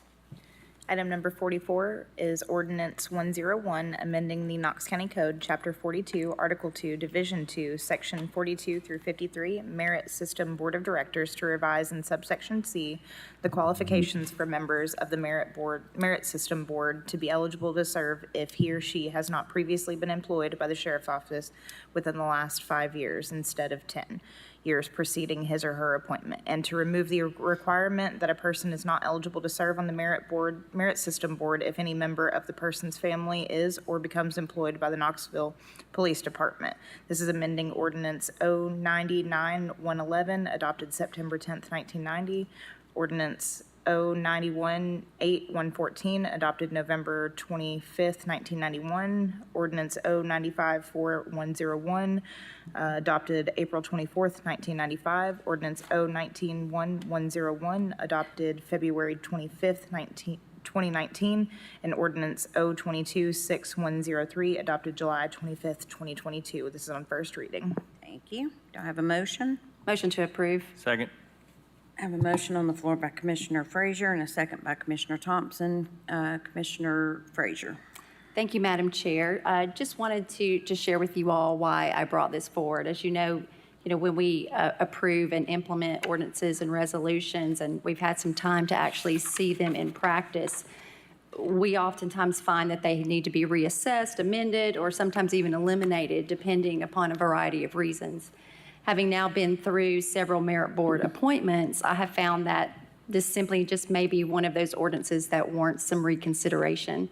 I appreciate the intent of the original ordinance and that it focuses on protecting not only our officers, but also the processes in place for our officers. However, I feel that the ordinance as written creates barriers for local law enforcement professionals who have spent their entire lives and careers serving and or protecting Knox County communities. It creates a barrier for them to continue to use their skills, their qualifications, and their experience to further serve the communities after leaving the Sheriff's Office. Having served on numerous boards and often charged with board recruitment and development, I believe previous law enforcement personnel provide a much-needed expertise that ensures a well-rounded, well-informed board. I also believe that minimizing this barrier shows our officers that we value their commitment, we value their service, and we value their expertise. Further, there's an additional barrier limiting individuals wishing to serve that have family ties to the Knoxville Police Department. I just simply don't see the relevance in prohibiting an individual from serving their community with ties to an employer outside of Knox County. This too creates a barrier to recruit and appoint candidates with desirable skills, qualifications, and experience that could be beneficial to the merit board. Since the implementation of this ordinance prior to my time of service up until now, I've kind of monitored how these requirements impacted both the number and the experience level of candidates applying to serve on merit. Each time there has been an opening, I've heard from former KCSO officers and or individuals that have ties to the Knoxville Police Department who are qualified and interested in serving, but unable to due to these eligibility requirements. I just simply want to minimize barriers and encourage opportunities for qualified Knox County citizens to serve on county boards and committees. I think that any time we can support citizen engagement in county work, that we should. I feel that my proposed amendments are reasonable considerations that maintain the spirit of the original ordinance while providing opportunity for more interested, experienced citizens to serve. And so I just simply ask for your support of amending this ordinance to minimize barriers. Thank you. Commissioner Jay. Thank you, Madam Chair. I think this is another solution looking for a problem. In my third year as a commissioner, we spent an exhaustive amount of time reviewing the merit system and reforming it because it had evolved into a board that was used by sheriffs time and again and had become, frankly, corrupt, and it had lost its way. The purpose of the Merit System Board and the rules and procedures are to protect the officers, especially when there are changeovers in sheriffs. That's really the original intent back to the 70s. It's a new sheriff could not come in and clear house of everybody that didn't like him or didn't vote for them or didn't help him get elected. And then another sheriff come in and people continuously lose their jobs potentially every 4 years because of fiefdoms and politics and sort of that soft corruption that happens in HR decisions. And so we went through meeting after meeting after meeting and had probably 20 reforms on the table. I think we passed maybe 5 or 6 substantive ones, but the goal was to make it more honest, more fair, more transparent, more supportive of the officers. And one of the big reforms was to say that given that we know politics is ugly and fiefdoms happen and alliances form, the people who are on this board that should be serving the officers should not be biased. They should not be beholden to any particular sheriff and therefore not use this as a place of judgment or retribution based upon those sort of political alliances. We want to peel all of that out. You guys have seen where we've had discussions where one of our own board members sued Knox County because he volunteered for a board and then said I was violated against my rights to participate in political activity. And this is a voluntary board in which we are trying to strip away all the politics and say, come and interpret the rules and serve the officers so that they are not abused and they are not negatively impacted. It is for the officers. It is not for the sheriff. It is not for the government. It is for the officers. And so this was such a big provision because we said we didn't want someone who was within any particular sheriff now we can't do anything about a sheriff sitting out for 4 years and maybe coming back on the term limits, but putting a 10-year window was very purposeful to say that somebody would be out of that realm of one particular sheriff that would serve for 8 years and have a little bit of buffer.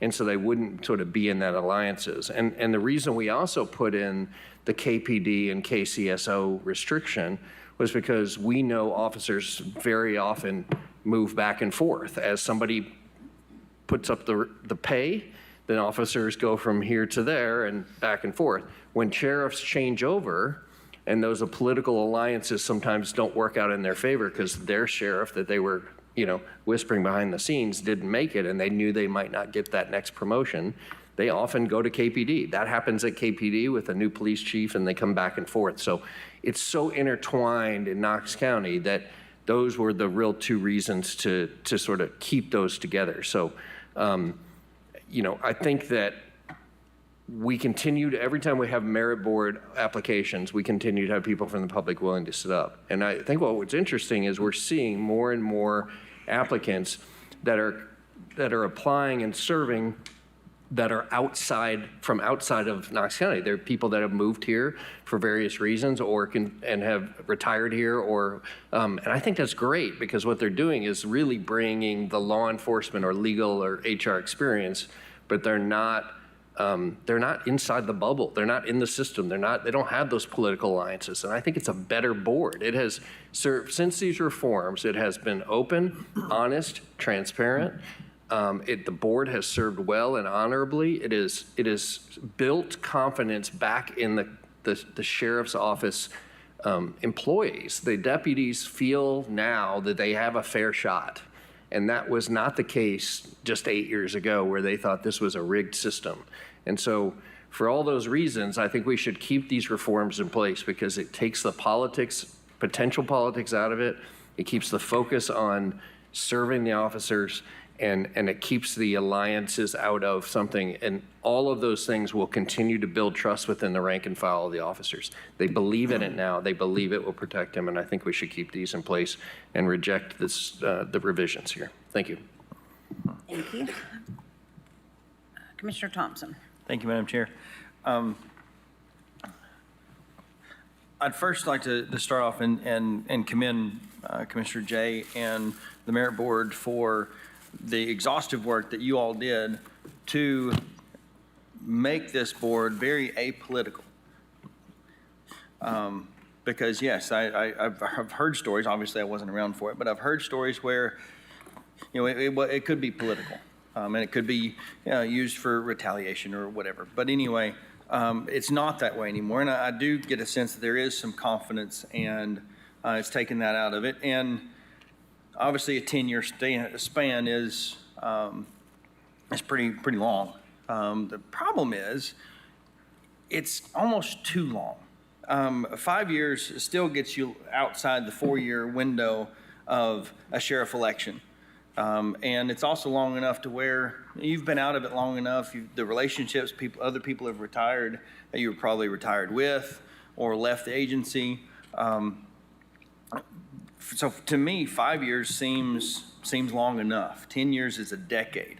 If we look back 10 years ago, what were we doing 10 years? I'm like, that was a long time. And if somebody retired at 60, now they have to wait till they're 70, 71 years old before they can serve. And at that point, do they really have the interest to serve? They've been out for so long. Do they have the desire to come back? And the last opening we had 2 applicants. Why didn't we have 3 or 4? If this is such an important role, and when you're talking about folks moving here and serving, why don't we have more people from East Tennessee and Knox County wanting to serve their own county? Because law enforcement in Knox County is very different than law enforcement in California or Florida or Ohio. And when folks are moving here, they're bringing their view of law enforcement and policing to Knox County. And the way they handle officers is very different than the way we do it in East Tennessee. I think that would be a strength if we could encourage more local law enforcement folks who maybe not in law enforcement but had ties to law enforcement that wanted to serve on the merit board. With KPD, I went back and forth on this, but with KPD, it's a totally different agency. And I get what you're saying. You know, some officers may switch for pay or whoever pays more or a different sheriff or whatever. But I don't see that as we don't have an employee flip-flop whenever we have an election. And so I see them as different agencies. Yes, the sheriff's office serves all the county's warrants and the city's warrants. There's jails. But overall, there's not a huge overlap of personnel. So basically what you said was if someone switched and they were KPD and they were on the merit board, or they had a family member that was on the merit board or worked for KPD and now they became KCSO, they just disqualify themselves and that becomes an opening. Same thing as if someone is on the merit board and they want to work for a political campaign. Now they have to recuse themselves and take themselves off the board, and that creates a vacancy. So it takes care of itself. If you say that they can't work for KCSO or couldn't have worked for KCSO in the last 5 years, I mean, that seems pretty cut and dry. But the 5 years, I don't think it needs to be shorter than 5 years. I think 5 years is appropriate. That's long enough to sever ties in relationships or let any heated feelings die down, so there's not any retaliation. So, thank you. Thank you. Commissioner Russell? Yes, thank you, Madam Chair. I actually see both sides of this. I understand totally the Knoxville Police Department. It is a totally separate agency. And I feel like that the time frame, and if I'm wrong, please correct me, but the time frame, if they left 20 years ago and they're with Knox County Police Department, they're not going to have those ties any longer. So I feel like the time frame in and of itself takes care of the Knoxville Police Department situation, because if they left 10 years ago, then the 10-year thing still covers them, whatever number of years that we decide on the Knox County Sheriff's Office. Because if they left Knox County Sheriff's Office 4 years ago and they're with Knox County Police Department now, it's still going to be in effect because they were originally with the Knox County Sheriff's Office. So I see no benefit to having the Knoxville Police Department listed here. If they were ever with Knoxville Police Department, the time frame of employment will cover that alliance, so to speak. But I do see where you're coming from the election perspective. And because the sheriff could be elected for, potentially, unless they do something really bad, it's typically for 8 years. So I do see where you're coming from, that it should be more than 5 years, but 10 years is kind of too long. I would like to make a motion for an amendment that the time frame for the Knox County Sheriff's Office be changed to 8 years instead of 10 years, and that the remaining part about eliminating the Knoxville Police Department remain, because the 8 years will cover if they left 6 years ago and they're with Knox County Police Department now, it's going to cover them either way. Point of order, Madam Chair. Mr. Moyers, instead of saying make a motion for an amendment, could she just offer a friendly amendment to the giver, to the original motion maker? That way we don't have to vote on that and then again on the changed version. Thank you. So do you want me to rephrase that? Go ahead. Sure. Okay. I would like to make a friendly amendment. I would like to make a friendly amendment to change the 5 years to 8 years, but leave everything else remaining the same. Do I respond? You could accept it. It would be basically you changing your own motion. Sure. Respectfully, I understand where you're coming from, but I would like to stay at 5.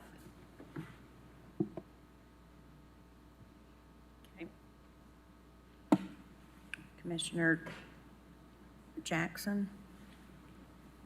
It's been a fascinating evening. I was thinking of a practical joke of making a substitute motion just to drag this thing out another hour.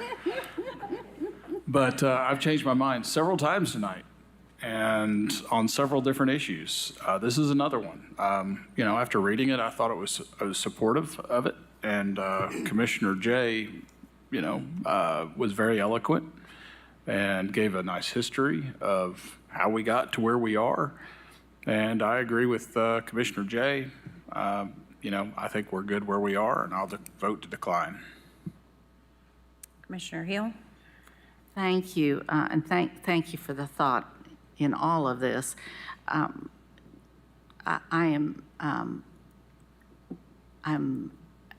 asking you actually if you would give any consideration to making it dividing the two issues instead of combining years of or previous years of service and KPD. Introducing those as two separate revisions to the ordinance. Basically, I can support one, but not the other. Sure, I would consider that. Just to go back on why I went for 5, again, that was a reasonable consideration and a compromise, and it maintained the spirit of the original intent. Also, if you have officers in your life, you know that if you get even 8 years out, they're typically settling in with their retirement and their family. And 5 years out, they still have a lot to give, a lot to give. I know that there is this image that Merit Board has been very political. I think that most everything we do is very political. But to say that Merit Board is there for the officers and then not give them the opportunity to represent the communities that they have spent their life dedicated to serving, I don't see that. I think this creates a barrier for our officers, like I said, who have a lot to give, who want to serve. I hear it every time we have an opening on Merit. I get phone calls, I get emails, I get texts. I would love to do this, but there's always this but. And I would say to all of you, you have a skill set, you have experience, and you have qualifications. I would not want you to be incapable of using that experience and those skills on a board, a committee, or a subcommittee, that you have a lot to offer, but you couldn't do it because you haven't been doing the job for 10 years. That's unreasonable. It's unreasonable. And so I ask you to really consider this. Put yourself in their shoes. Just put yourself in their shoes. When you're told you can't continue to serve the community that you have protected most of your life and use the skills and qualifications that you have garnered over 20, 30, 40 years of service to this county. Just think about that. When you vote, you think about that. That is a barrier, and that is limiting you. If you could not use your skills and your experience, that's a barrier. I simply want to reduce and minimize the barrier. Commissioner Jay? Thank you, Madam Chair. There's nothing about the reforms that we put in place that is meant to demean or to disservice anybody that has put their life on the line for this community. Quite the contrary.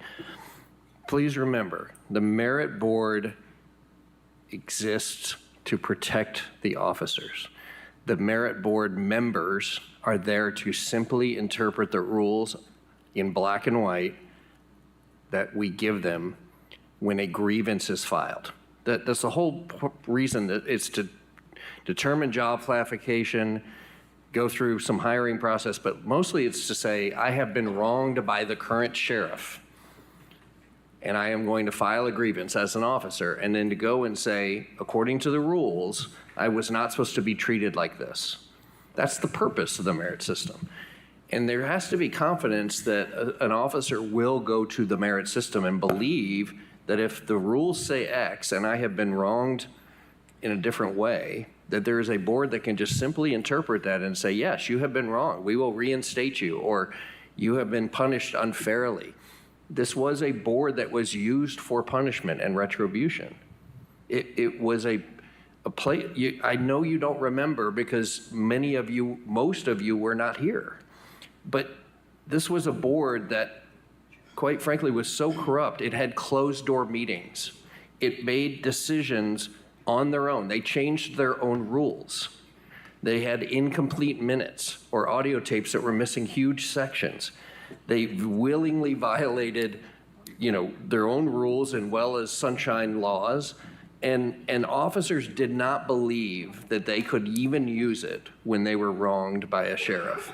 It was so political. It was, in my mind, as bad as Black Wednesday, which is why we all can't talk to each other about stuff on the agenda. But we have really strict guardrails put into us by a judge to keep it from happening again. I think it's changing the process. We just did this, 7, 8 years ago? And it's been working really well. To change it begins to erode those important safeguards. It begins to go back the opposite direction, and I think we should keep it as is and focus on a good and honest system that the officers believe in. They will always, always have our respect, but there are 1,000 ways to serve in this community, and we need to make sure this stays as apolitical as possible. Commissioner Hill? Yes, and I don't care to just share. The reason I was asking about splitting it out is I personally really do appreciate the discussion on shortening the length of time out of service, the 10 to 5, and I can see a lot of merit in that, and would have no problem with that part of it. I do get a little bit of heartburn though about the KPD because I do know that there is overlap, that there is change back and forth, that many of these of the two departments know each other, and there's a lot of talk sometimes. So I feel like KPD is just a little too close to home personally, and that's why I really would not like the whole thing to fail. So if you consider that again. Commissioner Russell? Yes, thank you, Madam Chair. I view this council not only as a place for the officers to go when they have a grievance to file, but also it makes it can make a decision to keep an officer or rule in favor of an officer who potentially could be causing harm to the public.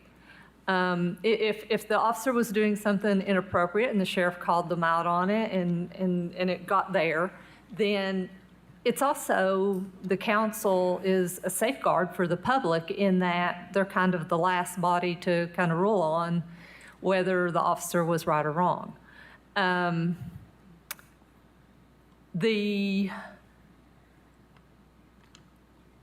What I could see potentially happening, and the reason I agree with Commissioner Jay, is because on the term is because I could see someone who was an employee of the Knox County Sheriff's Department who had a falling out with the sheriff, getting on the council during the sheriff's second term and using it as a place to grind their axe.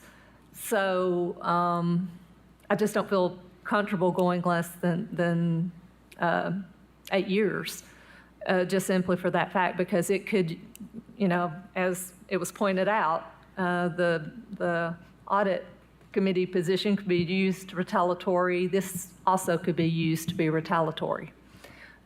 toward the sheriff by someone who was not, who didn't feel like they were treated fairly. Commissioner Fox? Thank you, Madam Chair. Is there a specific circumstance that led to the KPD being inserted into this in the first place? I'm just wondering.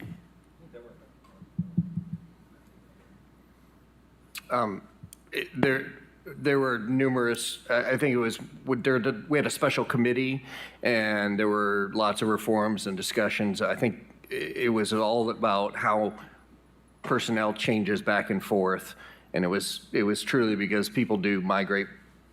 A lot of times it happens with pay raises or sheriff's changeovers, and so they migrate back and forth, and we even have lots of circumstances in which there's one member of the family that works for KPD and one for KSO, or in Blount County, and so it was a very fluid environment, and it kind of again put those guardrails way out on the outside and said we want a truly independent board that will interpret the rules without bias, and so it was a broader guardrail. Commissioner Durant?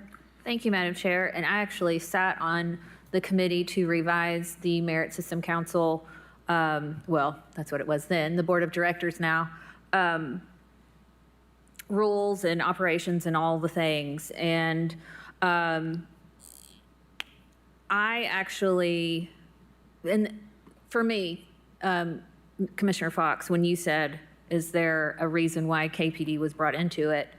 I actually have a reason for it to be, for this, to approve this measure, because last month, I don't know if you remember, one of our applicants was a retired KPD officer, I believe. His base resume, very qualified for the position. I feel like he would be unbiased and a great member of this board. However, his daughter works for KPD currently. And so then he had to withdraw his name. And I feel like we lost a genuine candidate that would have done great work for our KCSO officers. Now, my understanding is that if his daughter were in fact to move to KCSO as an employee, he then would be disqualified from serving on the Merit Board of Directors. Is that not correct, Commissioner Jay?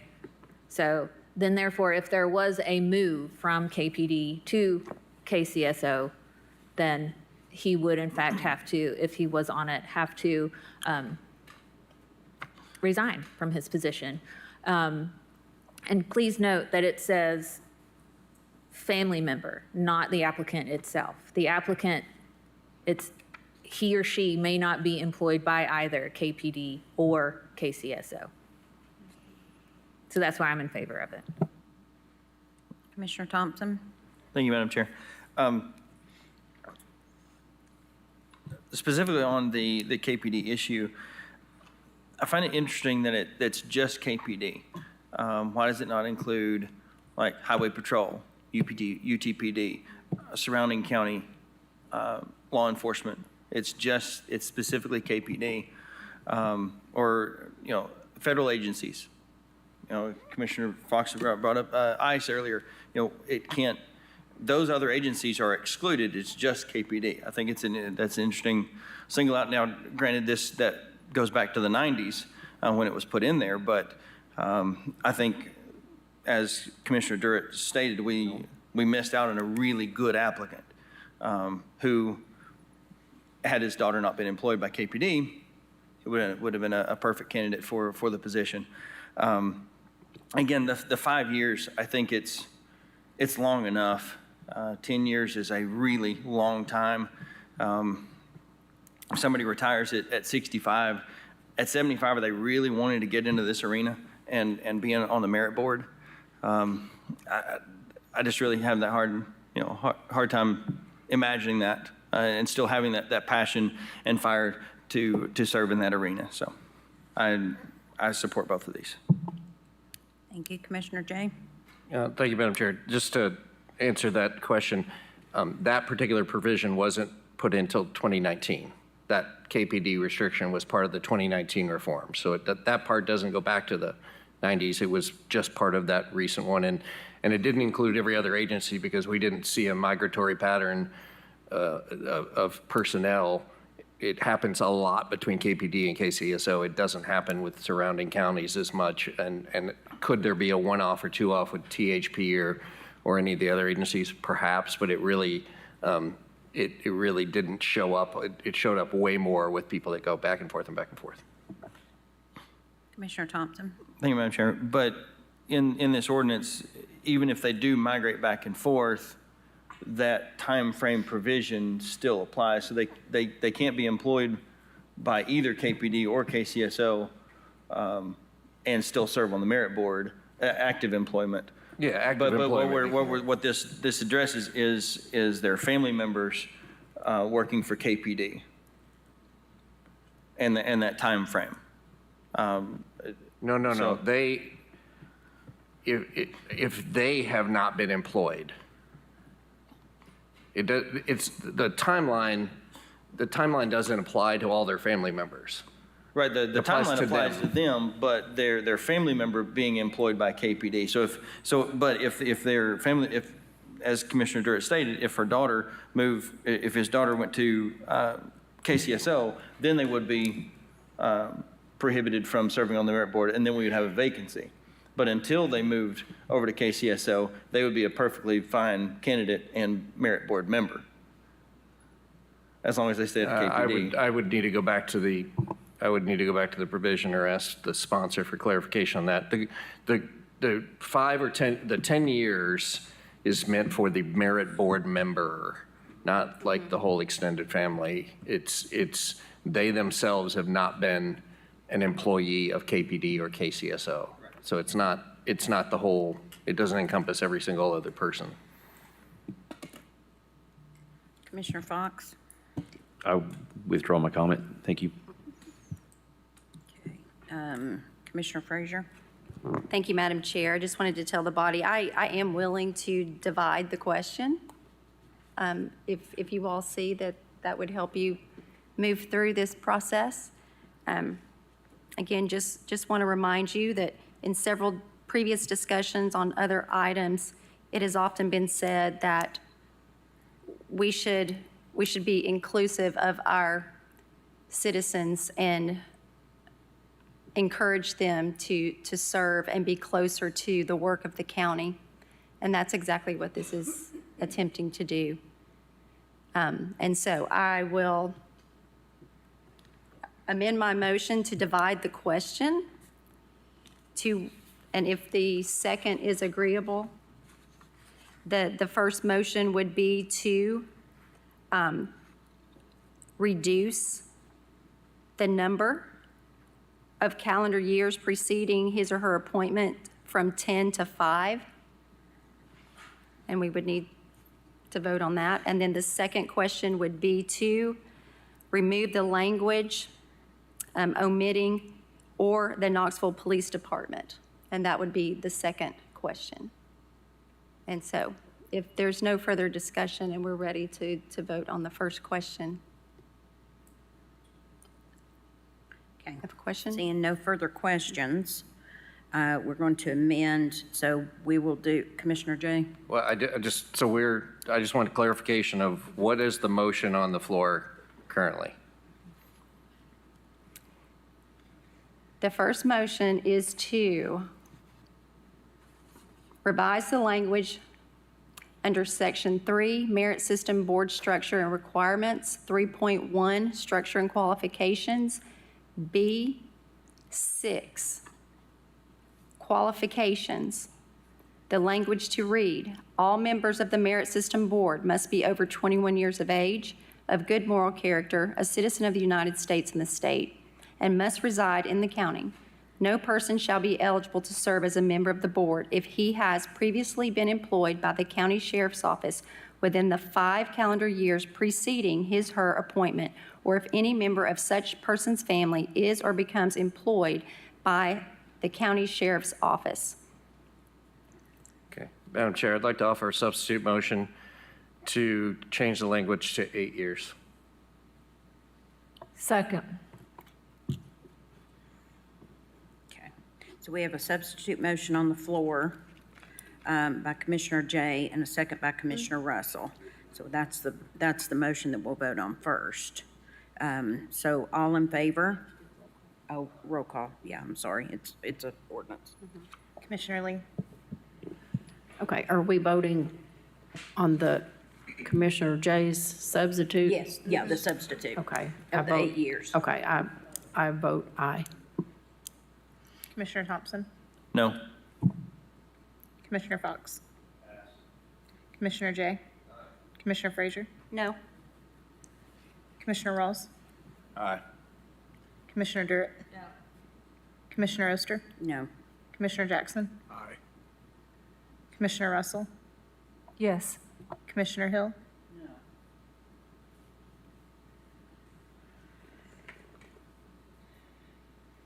Did we, I missed somebody.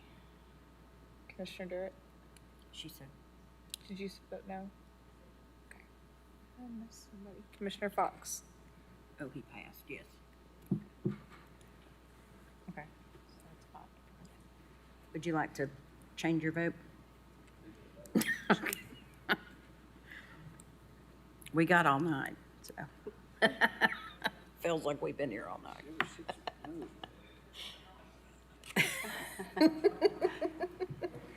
Oh. Might as well laugh. Huh? We still have over 3 hours till it's tomorrow. It's true.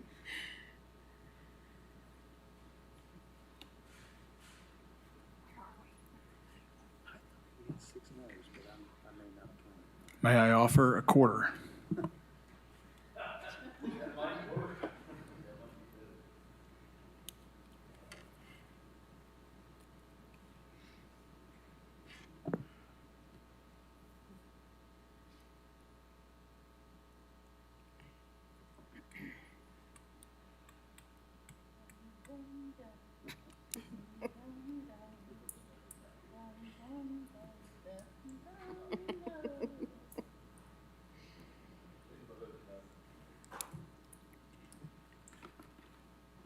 That's 6-4. Okay, that fails 6-5. So we are back to the original motion, or the amended motion of Commissioner Frazier. Thank you. Nobody can remember me tonight. I'm starting I to can't get remember anybody, so offended. don't take it personal. And so then we're back to the 5 years. So that's what we'll be voting on now. And so we will do another roll call vote. Commissioner Thompson? Commissioner Thompson? Yes. Commissioner Fox? Yes. Commissioner Jay? No. Commissioner Frazier? Yes. Commissioner Rawls?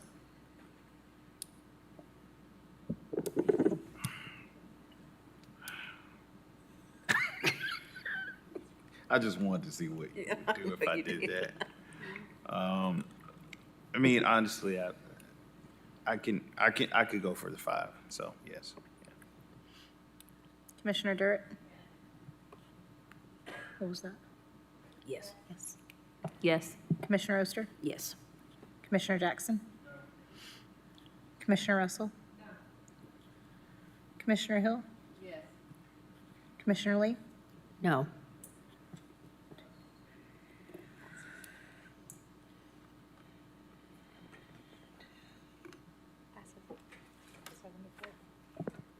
That motion passed 7-4. Okay. Next motion. To amend the language in Section 3, Merit System Board Structure and Requirements, 3.1, Structure and Qualifications, B6. Suggested language to amend the language, omitting the language referencing employed by the Knoxville Police Department. Okay. And the second was okay with that? Yes. Correct? Okay. All right, we'll do another roll call vote. Hold on. Questions? Yes. So,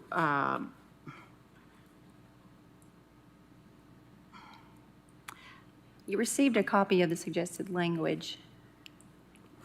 yes. Okay. Yes, well, I'm asking about your amend. It's simply striking where it states, is or becomes employed by the county sheriff's office, strike, or the Knoxville Police Department. All right, the Knox County Sheriff's Office was the part I missed. Thank you. So Yes, ma'am. KPD is, Yes, ma'am. all right. That is the motion. Commissioner Fox? Commissioner Jay? Commissioner Frazier? Yes. Commissioner Rawls? Yes. Commissioner Durrett? Aye. Commissioner Oster? Yes. Commissioner Jackson? Commissioner Russell? Pass. Commissioner Hill? Yes. Commissioner Lee? No. Commissioner Thompson? Yes. Does the pass wish to vote? No. Is that your vote? No? No, sorry. It's been confusing tonight. No, I do not wish to change my vote. It passes.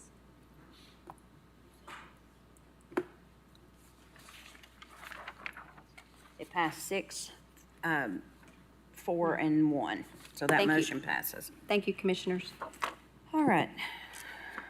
We're on to public forum, which I do believe that poor Miss Dolan probably deserves some sort of kudos from us for dealing with this long of a meeting. So, yeah, if you will state your name and address for the record, you've got 5 minutes to address commission, and thank you very much for waiting. Yes, good evening, Commissioners.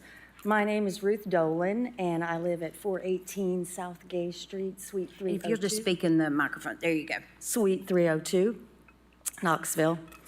This has been a very interesting meeting to me today because I have heard you all talk about it's very important to feel valued.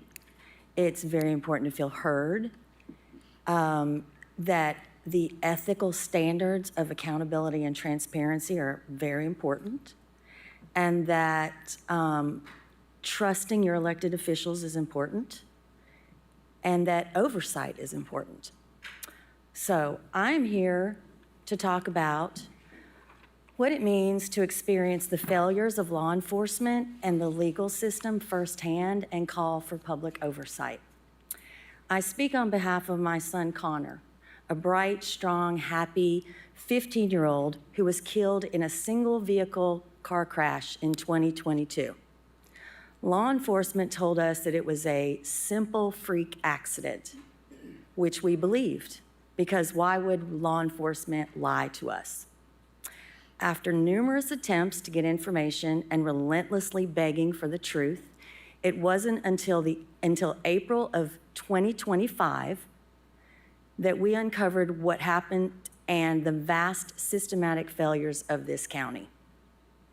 By law, next of kin must be formally notified when a child dies and of an ordered autopsy. We were not.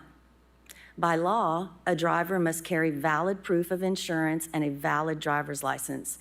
The driver had neither, and no citations were given. No crash reconstruction, no photographs, no witness statements, no interviews, or any other standard procedures in a fatal collision were followed. There was no investigation, and to this day, it cannot be located. Connor's value and worth are not up for debate. For over 2 years, we have gone in person, made phone calls, mailed certified letters, and relentlessly asked for the truth. Instead, we have been consistently dismissed and lied to by the very people sworn to uphold our rights and protect the citizens of this county. For 2 years, over 2 years, we have asked simple questions. What happened to Connor? Why was there no investigation?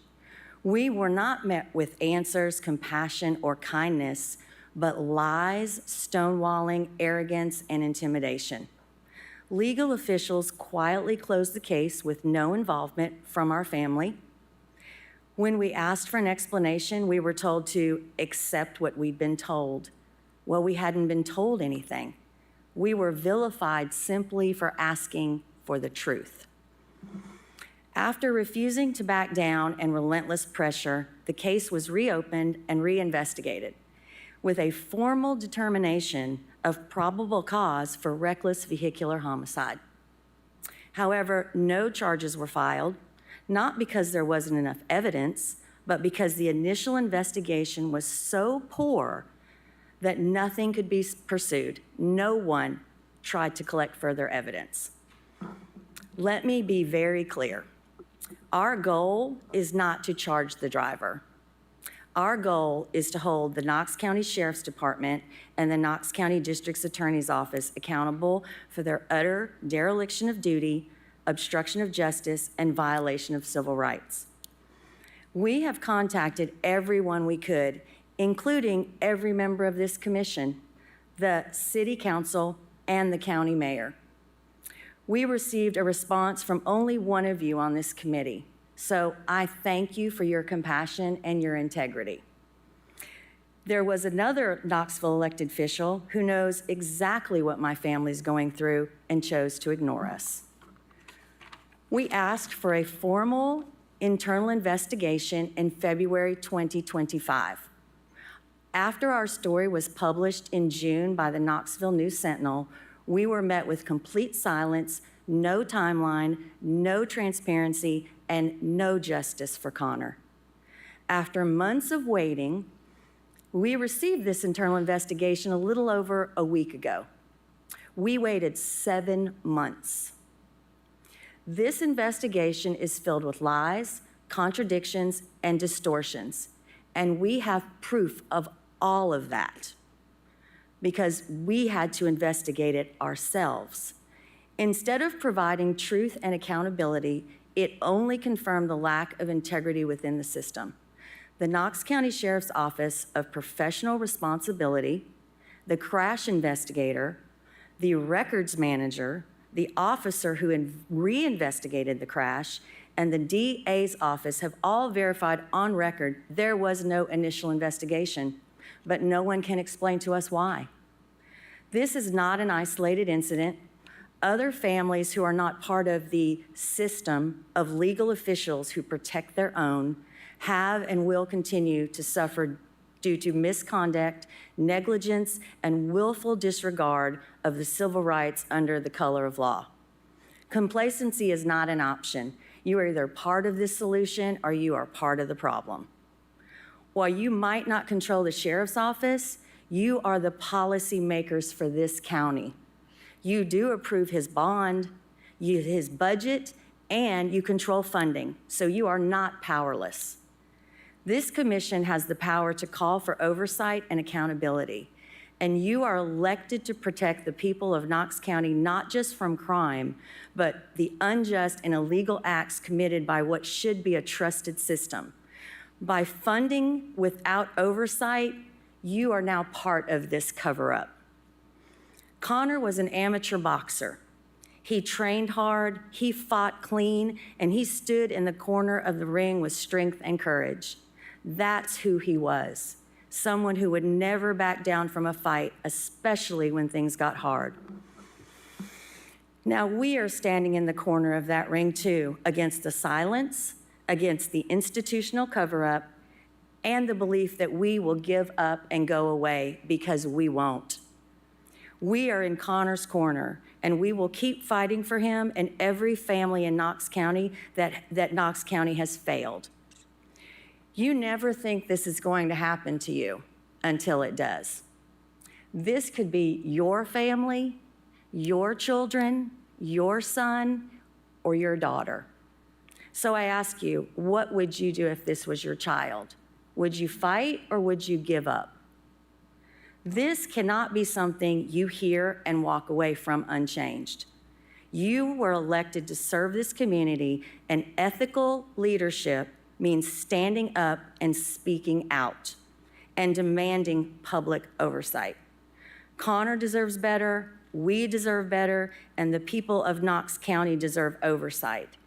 We will not stop fighting until we get justice for Connor. Does anyone have a question? Thank you.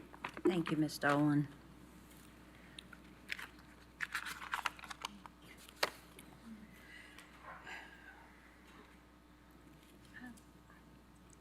Commissioner Frazier? Thank you, Madam Chair. I don't have a question. I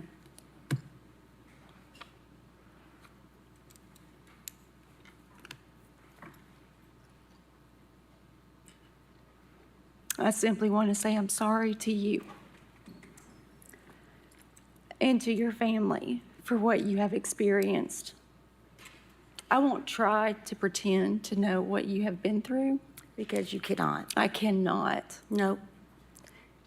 And I want to thank you for coming here today and sharing your story and Connor's story.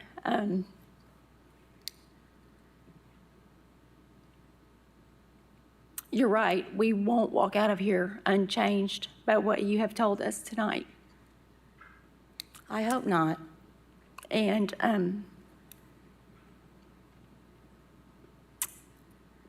I hope that maybe we can be a little better by the words that you have shared. Well, I hope that you all can give a discussion on oversight to the Sheriff's Department the same time and robust conversations you have given to things like audits and family members being in certain places, because I believe that is important. And I do not understand how any of you can sit here now and not push for oversight. Thank you. Thank you. Thank you, Ms. Dolan. Again, I think I can speak for all of us that are parents on the commission, how sorry we are. And that took a lot.